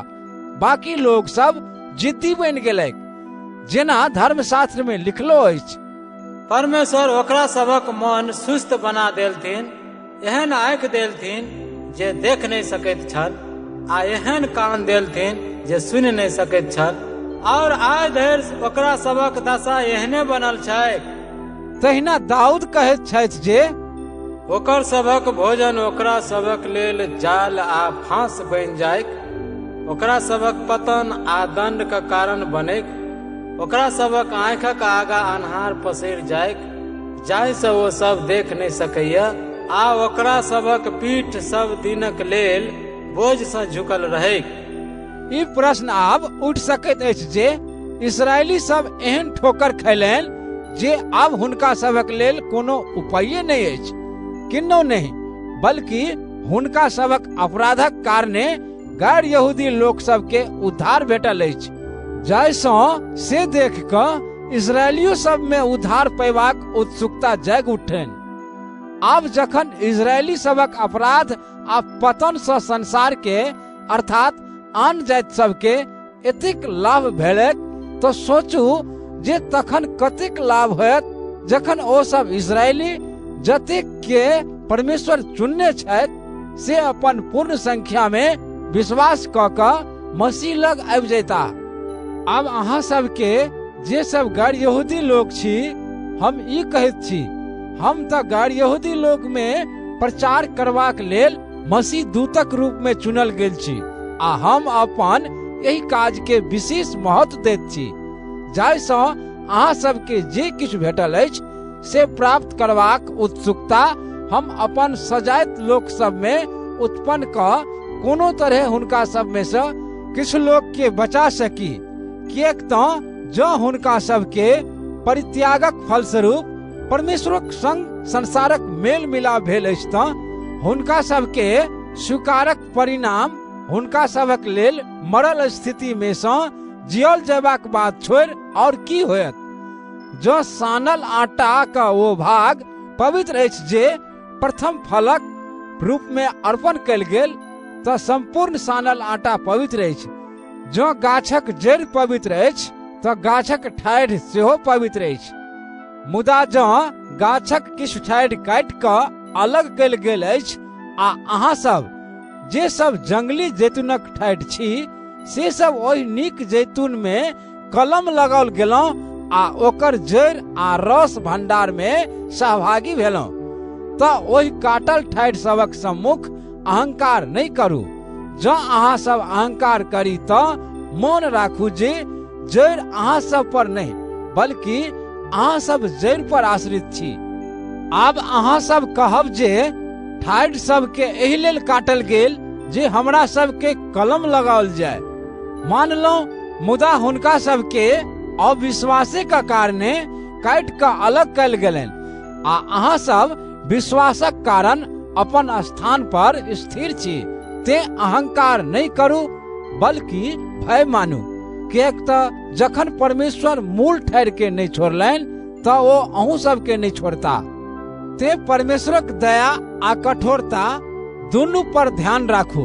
कठोरता तकरा सब पर अछि जकरा सबक पतन भऽ गेल छै, मुदा अहाँ सबक लेल हुनकर दया अछि। लेकिन से तखने जखन अहाँ सब हुनकर दया के शरण में रहब, नहीं तऽ अहूँ सब काटि कऽ अलग कऽ देल जायब। एही तरह जँ ओहो सब अपन अविश्वास में जिद्दी बनल नहीं रहता तऽ हुनको सबके कलम लगाओल जेतनि, किएक तऽ परमेश्वर सामर्थ्यवान छथि जे हुनका सबके फेर कलम लगा लेथि। कारण जखन अहाँ सब जंगली जैतूनक गाछ सँ काटल जाकऽ प्रकृतिक के विपरीत एक नीक गाछ में कलम लगाओल गेलहुँ तऽ जे नीक जैतूनक असली ठाढ़ि अछि से किएक नहीं अपन गाछ में आसानी सँ कलम लगाओल जायत। यौ भाई लोकनि, कतौ एहन नहीं हुए जे अहाँ सब अपना के बहुत बुद्धिमान बुझी। ते हम अहाँ सब के ई सत्य जे पहिने गुप्त छल से बुझावऽ चाहैत छी जे इस्राएलक अधिकांश लोक जे जिद्दी बनल अछि से बात सब दिन तक नहीं रहत, बल्कि तहिए तक जहिया तक परमेश्वरक चुनल गैर यहूदी लोकक पूर्ण संख्या का प्रवेश नहीं भऽ जाइत अछि और एहि तरह संपूर्ण इस्राएलक उद्धार होयत। जेना कि धर्मशास्त्र में लिखल अछि, सिय्योन सँ मुक्तिदाता औता, ओ याकूब वंश सँ अधर्म हटौता। प्रभु परमेश्वर कहैत छथि जे हम जखन ओकरा सबक पाप हरि लेब तऽ हम ओकरा सब के देल अपन एहि वचन के पूरा करब। शुभ समाचार के अस्वीकार करबाक कारणे यहूदी सब परमेश्वरक शत्रु ठहरि गेल छथि, जे अहाँ सबक लेल हितक बात भेल। मुदा परमेश्वर हुनका सबक पूर्वज लोकनि के चुनने छलाह आ तें पूर्वज सबके दिल वचनक कारणे ओ सब परमेश्वरक प्रिय प्रजा छथि। कारण परमेश्वर जखन ककरो बजेबाक वा किछु देबाक निर्णय करैत छथि तऽ वो अपन निर्णय बदलैत नहीं छथि। जहिना पहिने अहाँ सब परमेश्वरक अनाज्ञाकारी छलहुँ, मुदा आब यहूदी सबके अनाज्ञाकारी होबाक कारणे अहाँ सब पर दया कयल गेल अछि, तहिना यहूदी सब एखन अनाज्ञाकारी छथि, जाहिसँ ओहि दया के कारणे जे अहाँ सब पर कयल गेल हुनको सब पर आब दया कयल जानि। किएक तऽ परमेश्वर सबके अनाज्ञाकारिता के बंधन में बांधि लेने छथि, जाहिसँ सब पर वो कृपा करथि। आहा, परमेश्वर के वैभव, बुद्धि आ ज्ञान केहन अपरंपार छनि। हुनकर निर्णय के गहराई आ हुनकर काज करबाक तरीका के बुझि सकैत अछि। जेना कि धर्मशास्त्र में लिखल अछि, प्रभु का मन के जनलक अछि, हुनकर सलाहकार के भऽ सकल अछि। परमेश्वर के कहियो किछु देने अछि जे ओ बदला में किछु पैबाक दावा कऽ सकैया। सब किछु तऽ हुनकासँ, हुनका द्वारा आ हुनका लेल अछि। हुनकर स्तुति युगानि युग होइत रहनि। आमीन। रोमी अध्याय 12। तें यौ भाई लोकनि, हम अहाँ सबसँ आग्रह करैत छी जे परमेश्वरक अपार दया का कारणे जे वो अपना सब पर कयने छथि, अहाँ सब अपना शरीर के जीवित, पवित्र आ परमेश्वर द्वारा ग्रहण योग्य बलिदानक रूप में हुनका अर्पित करू। यह भेल अहाँ सभक लेल परमेश्वरक असली आत्मिक आराधना कयनाइ। अहाँ सब यही संसारक अनुरूप आचरण नहीं करू, बल्कि परमेश्वर के अहाँ का सोच विचार के नव बनाव दियोन आ तहिना अहाँ के पूर्ण रूप से बदल देवा दियोन।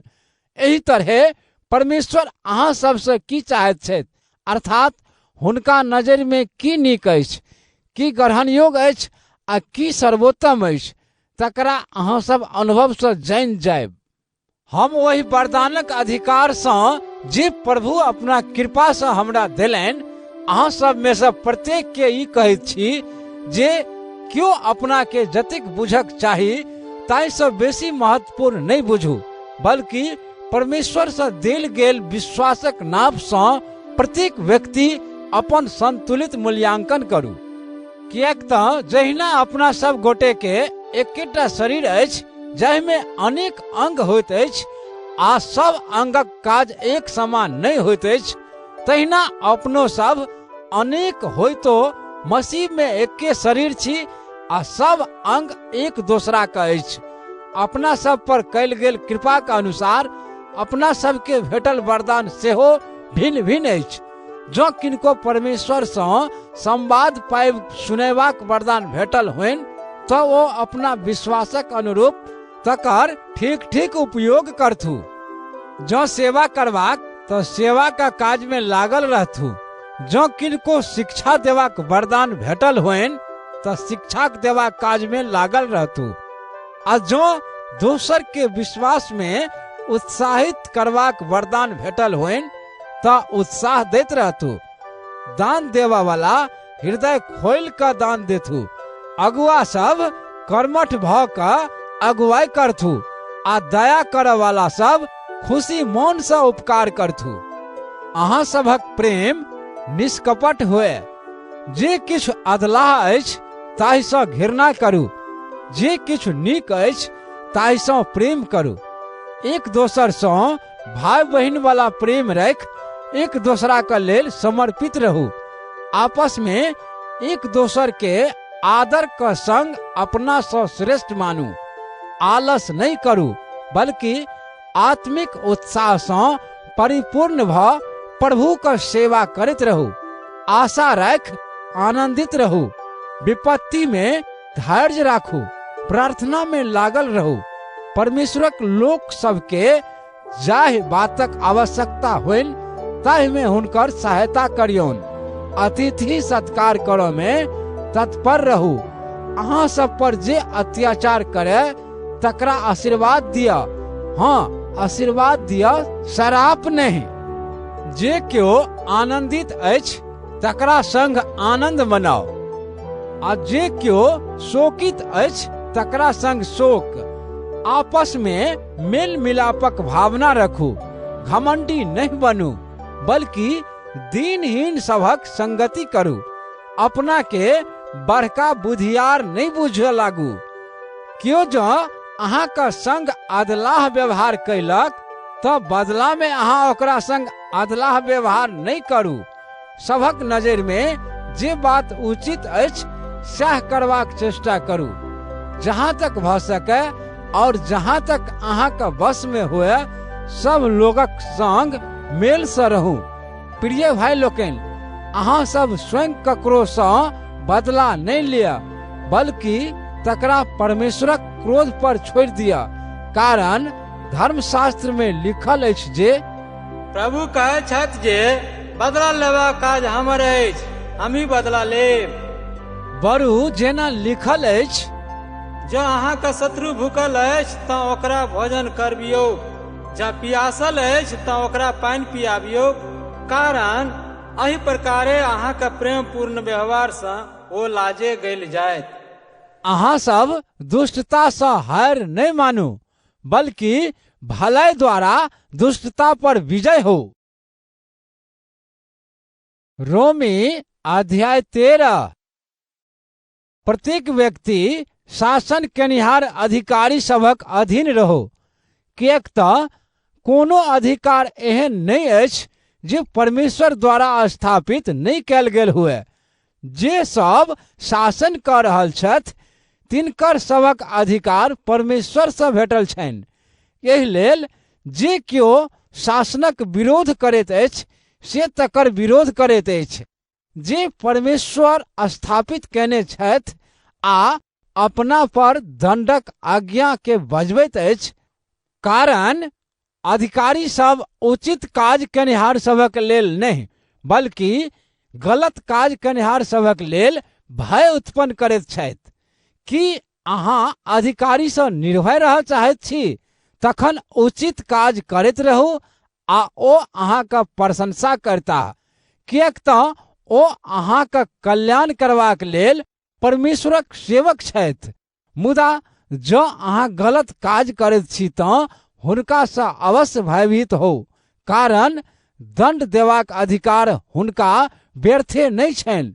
ओ परमेश्वरक सेवक छथि आ गलत काज केनिहार लोक के परमेश्वरक इच्छा अनुसार दंड दैत छथि। तें अधिकारी सभक अधीन रहनाइ आवश्यक अछि, मात्र दंड सँ बचबाक लेल नहीं, बल्कि अपना विवेक के समक्ष निर्दोष रहबाक लेल सेहो। एहि कारण सँ अहाँ सब राजकर सेहो चुकबैत छी, किएक तऽ अधिकारी सब परमेश्वरक सेवक छथि आ अपन कर्तव्य पूरा करय में लागल रहैत छथि। अहाँ सब सेहो सभक प्रति अपन कर्तव्य पूरा करू। जिनका राजकर देबाक अछि तिनका राजकर दियौन, जिनका सीमा कर देबाक अछि तिनका सीमा कर दियौन, जिनकर भय मानबाक अछि तिनकर भय मानू, आ जिनकर आदर करबाक अछि तिनकर आदर करू। एक दोसरा का लेल प्रेमक ऋण के छोड़ि अन्य कोनो बात में ककरो ऋणी बनल नहीं रहू। किएक तऽ जे अपन पड़ोसी सँ प्रेम करैत अछि से पूरा धर्म नियम का पालन कयने अछि। कारण पर स्त्री गमन नहीं कर, हत्या नहीं कर, चोरी नहीं कर, लोभ नहीं कर, आ एकर बादो और जे कोनो आज्ञा सब अछि तकर सभक सारांश एहि कथन में पाओल जाइत अछि जे अपना पड़ोसी सँ अपने जकाँ प्रेम कर। प्रेम पड़ोसी का संग अन्याय नहीं करैत अछि, ते प्रेम केनाइ भेल धर्म नियम का संपूर्ण बातक पालन केनाइ। अपना सब कतेक महत्वपूर्ण समय में रहि रहल छी से बुझी यही बात सब पर ध्यान दिया। नींद सँ जागि कऽ उठबाक समय आबि गेल अछि, कारण अपना सब जाहि समय में विश्वास में अयलहुँ तकर अपेक्षा आब अपना सबक उद्धार पूर्ण होबाक समय बेसी लग अछि। राति समाप्त होमऽ पर अछि आ दिन होमऽ वाला अछि। तें अपना सब अन्हारक दुष्कर्म के त्याग कऽ प्रकाशक अस्त्र के धारण करी। अपना सब उचित आचरण करी जे दिनक समय में शोभनीय होइत अछि। अपना सब भोग विलास आ नशेबाजी सँ गलत शारीरिक संबंध आ निर्लजता सँ, झगड़ा आ ईर्ष्या का बात सब सँ दूरे रही।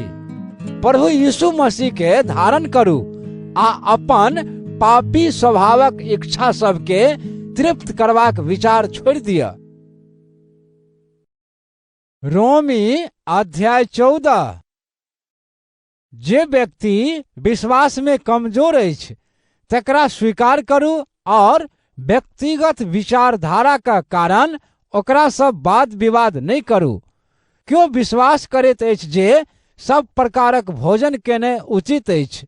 दोसर, जकर विश्वास कमजोर अछि से मात्र साग पात खाइत अछि। जे व्यक्ति सब चीज खाइत अछि से शाकाहारी के हे दृष्टि सँ नहीं देखे, आने शाकाहारी तकरा पर दोष लगाबे।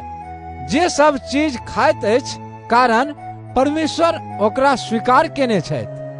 अहाँ के छी जे दोसरा का नौकर पर दोष लगबैत छी। ओ ठीक करैत अछि वा नहीं से ओकर अपन मालिक कहता, आ ओ अवश्य ठीक ठहरत, कारण प्रभु ओकरा ठीक करबाक सामर्थ्य देथिन। क्यों एक दिन के दोसर दिन सँ नीक मानैत अछि आ दोसर व्यक्ति सब दिन के बराबर बुझैत अछि। एहन विषय सभक संबंध में प्रत्येक व्यक्ति अपना मन में निश्चय करो। जे व्यक्ति कोनो दिन के विशेष मानैत अछि से ओकरा प्रभु का आदरक लेल विशेष मानैत अछि। जे मांस खाइत अछि से प्रभु का आदरक लेल खाइत अछि, कारण ओ तकरा लेल प्रभु के धन्यवाद दैत अछि। आ जे परहेज करैत अछि से प्रभु का आदरक लेल परहेज करैत अछि और ओहो प्रभु के धन्यवाद दैत अछि। अपना सब में सँ क्यों ने तऽ अपना लेल जीवैत छी आ ने अपना लेल मरैत छी। जँ जीवित रहैत छी तऽ प्रभु के लेल, आ जँ मरैत छी तऽ प्रभु के लेल। ते अपना सब जीवी वा मरी प्रभुए के छी। एहि लेल मसीह मरला आ जीवित भ उठला, जाहिसँ ओ मरल सब आ जीवित सब दुनू के प्रभु होइत। तखन अहाँ अपना भाई पर किएक दोष लगबैत छी, और एम्हर अहाँ जे छी अहाँ अपना भाई के हे दृष्टि सँ किएक देखैत छी। कारण अपना सब गोटे के तऽ परमेश्वरक न्याय सिंहासनक सम्मुख ठाढ़ होयबाक अछि। किएक तऽ धर्मशास्त्र में लिखल अछि जे प्रभु कहै छथि जे हमर जीवनक शपथ प्रत्येक व्यक्ति हमरा समक्ष ठेहुनिया देत, आ प्रत्येक व्यक्ति अपना मुंह से स्वीकार करत जे हम ही परमेश्वर छी। एहि सँ ई स्पष्ट अछि जे अपना सब में से प्रत्येक गोटे के अपन जीवन का लेखा परमेश्वर के देवऽ पड़त। ते आब सँ अपना सब एक दोसर पर दोष लगौने छोड़ि दी। निश्चय कर लिअ जे अपन भाइक बाट पर रोड़ा नहीं अटकायब वा जाल नहीं ओछायब। हम प्रभु यीशु का लोक होयबाक कारणे जनैत छी। हमरा एहि बातक पूर्ण निश्चय अछि जे कोनो भोजन अपने में अशुद्ध नहीं अछि, मुदा जँ कोनो व्यक्ति ओकरा अशुद्ध मानैत अछि तऽ ओ वस्तु ओकरा लेल अशुद्ध अछि। अहाँ जे वस्तु खाइत छी ताहि कारणे जँ अहाँका भाई के चोट लगैत छैक तऽ अहाँ अपना भाइक संग प्रेम पूर्ण आचरण नहीं कऽ रहल छी। ओहि भाइक लेल मसीह अपन प्राण देलनि, तऽ अहाँ अपन भोजन द्वारा ओकर विनाशक कारण नहीं बनू। जे बात अहाँ नीक मानैत छी तकरा निंदा का विषय नहीं बनऽ दिअ, कारण परमेश्वरक राज खैनाइ पीनाइ के बात नहीं अछि, बल्कि परमेश्वरक पवित्र आत्मा सँ प्राप्त धार्मिकता, शांति आ आनंदक बात अछि। जे केओ यही तरह मसीह के सेवा करैत अछि तकरा सँ परमेश्वर प्रसन्न रहैत छथिन आ ओकरा लोको सब नीक मानैत छैक। तें अपना सब यही प्रयत्न में रही जे ओहने बात सब करी जय बात सब सँ मेल मिलापक वृद्धि होइत अछि, आ जाहि द्वारा अपना सब एक दोसरा का आत्मिक उन्नति कऽ सकब। परमेश्वर जे काज कऽ रहल छथि तकरा भोजनक कारणे नहीं बिगाड़ू। ई सत्य अछि जे सब भोजन अपने में शुद्ध अछि, मुदा जँ कोनो वस्तु खयबाक कारणे दोसर व्यक्ति ओ खयबाक लेल प्रेरित भऽ जाइत अछि जे ओ गलत मानैत अछि, तऽ खेनिहारक लेल ओ वस्तु खेनाइ गलत भऽ जाइत अछि। जँ अहाँके मौस मदिराके सेवनसँ वा अहाँके आन कोनो काज केनाइ अहाँके भाइके लेल पाप करबाक कारण बनत, तऽ उचित ई होयत जे अहाँ तकर परहेज करब। एहि बात सभक संबंधमे अहाँके जे धारणा होय तकरा परमेश्वरक सम्मुख अपना धरि सीमित राखू। धन अछि ओ मनुष्य जे जाहि बात के ओ ठीक बुझैत अछि ताहि कारणे अपना के दोषी नहीं पबैत अछि, मुदा जे व्यक्ति संदेह कऽ कऽ खाइत अछि से दोषी ठहरैत अछि, कारण ओ विश्वास से नहीं खाइत अछि, आ जे किछु एहि विश्वास से नहीं कयल जाइत अछि जे ई ठीक अछि से पाप अछि। रोमी अध्याय 15। अपना सब जे सब विश्वास में मजबूत छी, अपना सब के चाही जे विश्वास में कमजोर भाई सबक कमजोरी सब में धैर्य राख कर मदद करी, नहीं कि मात्र अपन खुशी का ध्यान राखी। अपना सब में से प्रत्येक गोटे के अपना भाइक कल्याणक लेल आ हुनका विश्वास में मजबूत बनेबाक लेल हुनकर खुशी का ध्यान रखबाक चाही, किएक तऽ मसीह सेहो अपन खुशी का ध्यान नहीं रखलनि, जेना धर्मशास्त्र में लिखल अछि जे हे परमेश्वर, अहाँके निंदा करे वाला सभक निंदा हमरा पर पड़ल। धर्मशास्त्र में जतेक बात पहिने से लिखल गेल अछि से सब अपना सभक शिक्षा के लेल लिखल गेल अछि, जाहिसँ अपना सब ओहि धर्मशास्त्रक द्वारा धैर्य आ प्रोत्साहन पाएब अपन आशा के मजबूत रख सकी। धैर्य आ प्रोत्साहन देवा वाला परमेश्वर अहाँ सबके एहन वरदान देथि जे अहाँ सब मसीह यीशु के शिक्षा के अनुसार आपस में मेल मिलापक भावना रखने रही, जाहिसँ अहाँ सब एक मोनक भ एक स्वर सँ अपना सभक प्रभु यीशु मसीहक परमेश्वर आ पिता का स्तुति करैत रहियनि। जहिना मसीह अहाँ सबके स्वीकार केलनि, तहिना अहूँ सब एक दोसर के स्वीकार करू, जाहिसँ परमेश्वरक स्तुति होनि। हम चाहैत छी जे अहाँ सब मन राखी जे मसीह यहूदी सभक सेवक एहि लेल बनलाह जाहिसँ ओ परमेश्वरक विश्वास योग्यता के प्रमाणित करैत, यहूदी सभक पूर्वज सबके जे वचन परमेश्वर देने छलाह ताहि वचन सबके पूरा करैत, और जाहिसँ आन जातिक लोक सेहो परमेश्वरक कृपा पाबि कऽ हुनकर स्तुति करनि, जेना कि धर्मशास्त्र में लिखल अछि जे एहि लेल गैर यहूदी सभक बीच हम अहाँके प्रशंसा करब आ अहाँके नामक स्तुति गायब। धर्मशास्त्र आगा कहैत अछि, यौ अन्य जातिक लोक सब, परमेश्वर के प्रजा के संग आनंद मनाऊ। धर्मशास्त्र इहो कहैत अछि जे यौ सब गैर यहूदी लोग प्रभु का स्तुति करू, सब जाति के लोग सब प्रभु के प्रशंसा करियौन। परमेश्वरक प्रवक्ता यशायाह कहैत छथि जे इसहाक वंश में एक गोटे प्रगट होता, सब जाति के लोग पर वो शासन करता, गैर यहूदी लोग सब हुनका पर आशा राखत। परमेश्वर जे आशा का स्रोत छथि, अहाँ सबके परमेश्वर परक भरोसा का कारणे अत्यंत आनंद आ शांति से भरि देथि, जाहिसँ पवित्र आत्मा का सामर्थ्य सँ अहाँ सभक मोन आशा से भरल रहे। यो हमर भाई लोकनि, हमरा दृढ़ विश्वास अछि जे अहाँ सब सद्भाव आ हर प्रकारक ज्ञान सँ परिपूर्ण भ एक दोसर के परामर्श देव में समर्थ छी। तैयो किछु बात सभक स्मरण करेबाक लेल हम अहाँ सबके वही बात सभक विषय में साफ साफ लिखलहुँ, कारण परमेश्वरक कृपा सँ हमरा एहि बातक वरदान भेटल अछि जे हम गैर यहूदी सभक बीच मसीह यीशु का सेवक बनी आ परमेश्वरक शुभ समाचार सुनेबाक सेवा करी, जाहिसँ गैर यहूदी सब परमेश्वरक पवित्र आत्मा द्वारा पवित्र कयल जाय आ परमेश्वर के ग्रहण योग्य चढ़ौना बने। एहि लेल हम परमेश्वरक जे सेवा कऽ रहल छी ताहि पर मसीह यीशु द्वारा हमरा गर्व अछि।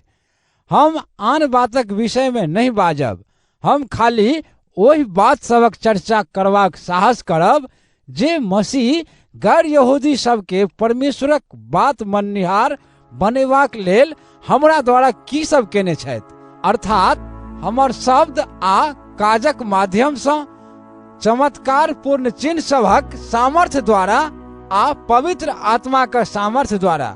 एहि क्रम में हम यरूशलेम आ ओकर लग पासक प्रदेश सँ लऽ कऽ इल्लुरिकुम धरि मसीह के शुभ समाचार प्रचार करबाक अपन काज पूरा कयलहुँ। हमर मोनक आकांक्षा इएह रहल जे जतऽ मसीहक नाम नहीं पहुँचल अछि ततऽ शुभ समाचार सुनाबी, जाहिसँ अनका न्योय पर हम घर नहीं बनाबी, बल्कि जेना धर्मशास्त्र में लिखल अछि, जकरा सबके हुनका संबंध में कहियो ने कहल गेल छलै से सब देखत, जे सब हुनका संबंध में कहियो नहीं सुनने छल से सब बुझत। एहि काज में लागल रहबाक कारणे हमरा एखन तक अहाँ सभक ओतय पहुँचबाक कार्यक्रम में बेर बेर बाधा पड़ल।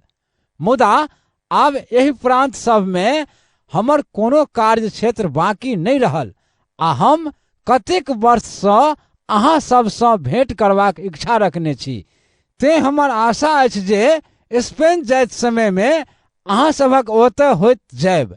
हमरा आशा अछि जे हम ओहि यात्रा में अहाँ सबसँ भेंट कऽ सकब आ किछु समय धरि अहाँ सभक संगति का आनंद उठौलाक बाद अहाँ सभक सहायता सँ स्पेनक यात्रा में आगाँ बढ़ि सकब।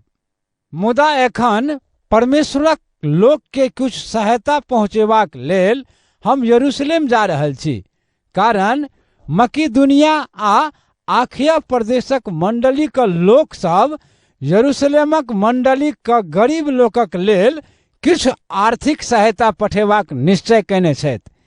ई सब ई काज खुशी सँ कयलनि आ वास्तव में ई सब हुनका सभक ऋणी सेहो छथि, कारण जखन गैर यहूदी सब आत्मिक संपत्ति में हुनका सभक हिस्सेदार भेलनि तखन ई उचिते अछि जे इहो सब अपन आर्थिक संपत्ति द्वारा हुनका सभक सहायता करनि। तेँ ई काज समाप्त भेला पर अर्थात ई दान सुरक्षित तरीका सँ यरूशलेमक मंडली लोक सभक जिम्मा में देलाक बाद हम अहाँ सभक ओतय होइत स्पेन जायब। हमरा विश्वास अछि जे जखन हम अहाँ सभक ओतय आयब तऽ मसीहक आशीषक परिपूर्णता के संग आयब।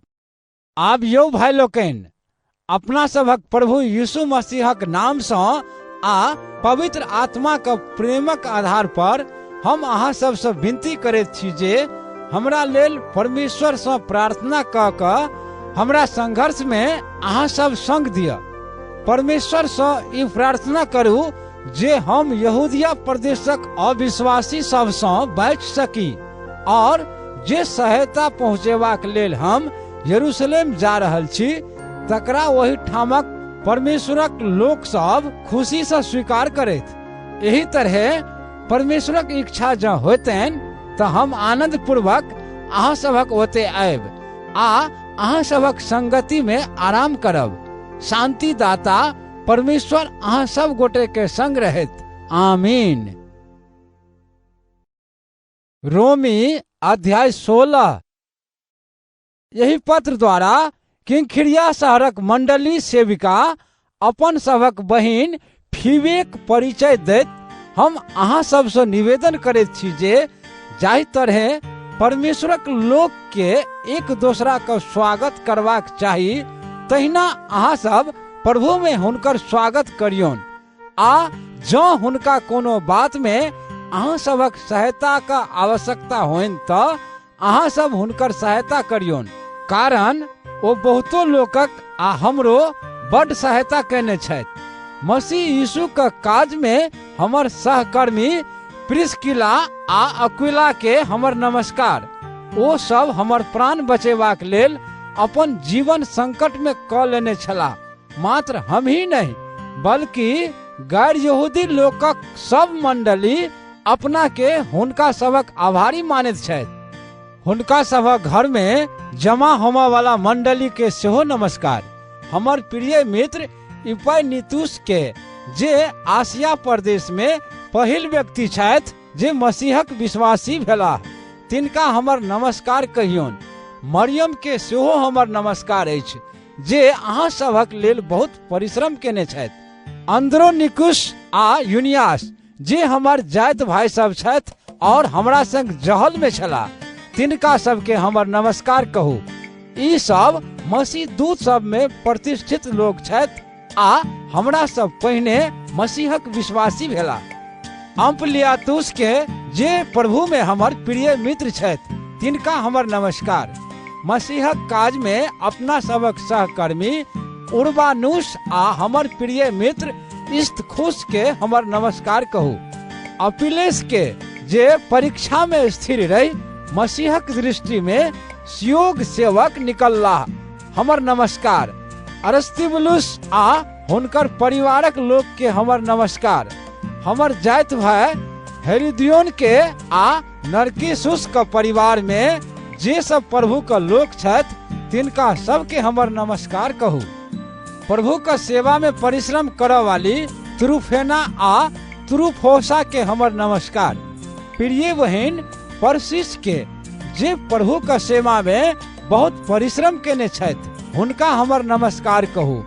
प्रभु का कृपा पात्र रूफुस आ हुनकर माय के जे हमरो माय छथि, तिनका सबके हमर नमस्कार अछि। अंशुक्रितुस, फिलेगोन, हिरमेस, पत्रुबास, हिरमास आ हुनका सबक संग जे और भाई सब छथि, तिनका सबके हमर नमस्कार कहू।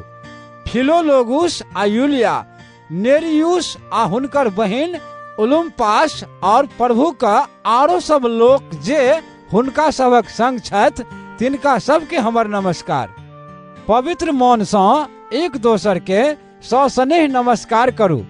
मसीहक सब मंडली लोक अहाँ सबके नमस्कार कहैत छथि। यौ भाई लोकनि, हम अहाँ सब सँ आग्रह पूर्वक विनती करैत छी जे अहाँ सब ओहन लोक सब सँ सावधान रहू जे सब अहाँ सब जे शिक्षा पौने छी तकरा विरुद्ध बात सिखा कऽ अहाँ सब में फूट करबैत अछि आ अहाँ सबक विश्वास के बिगाड़बाक कोशिश करैत अछि।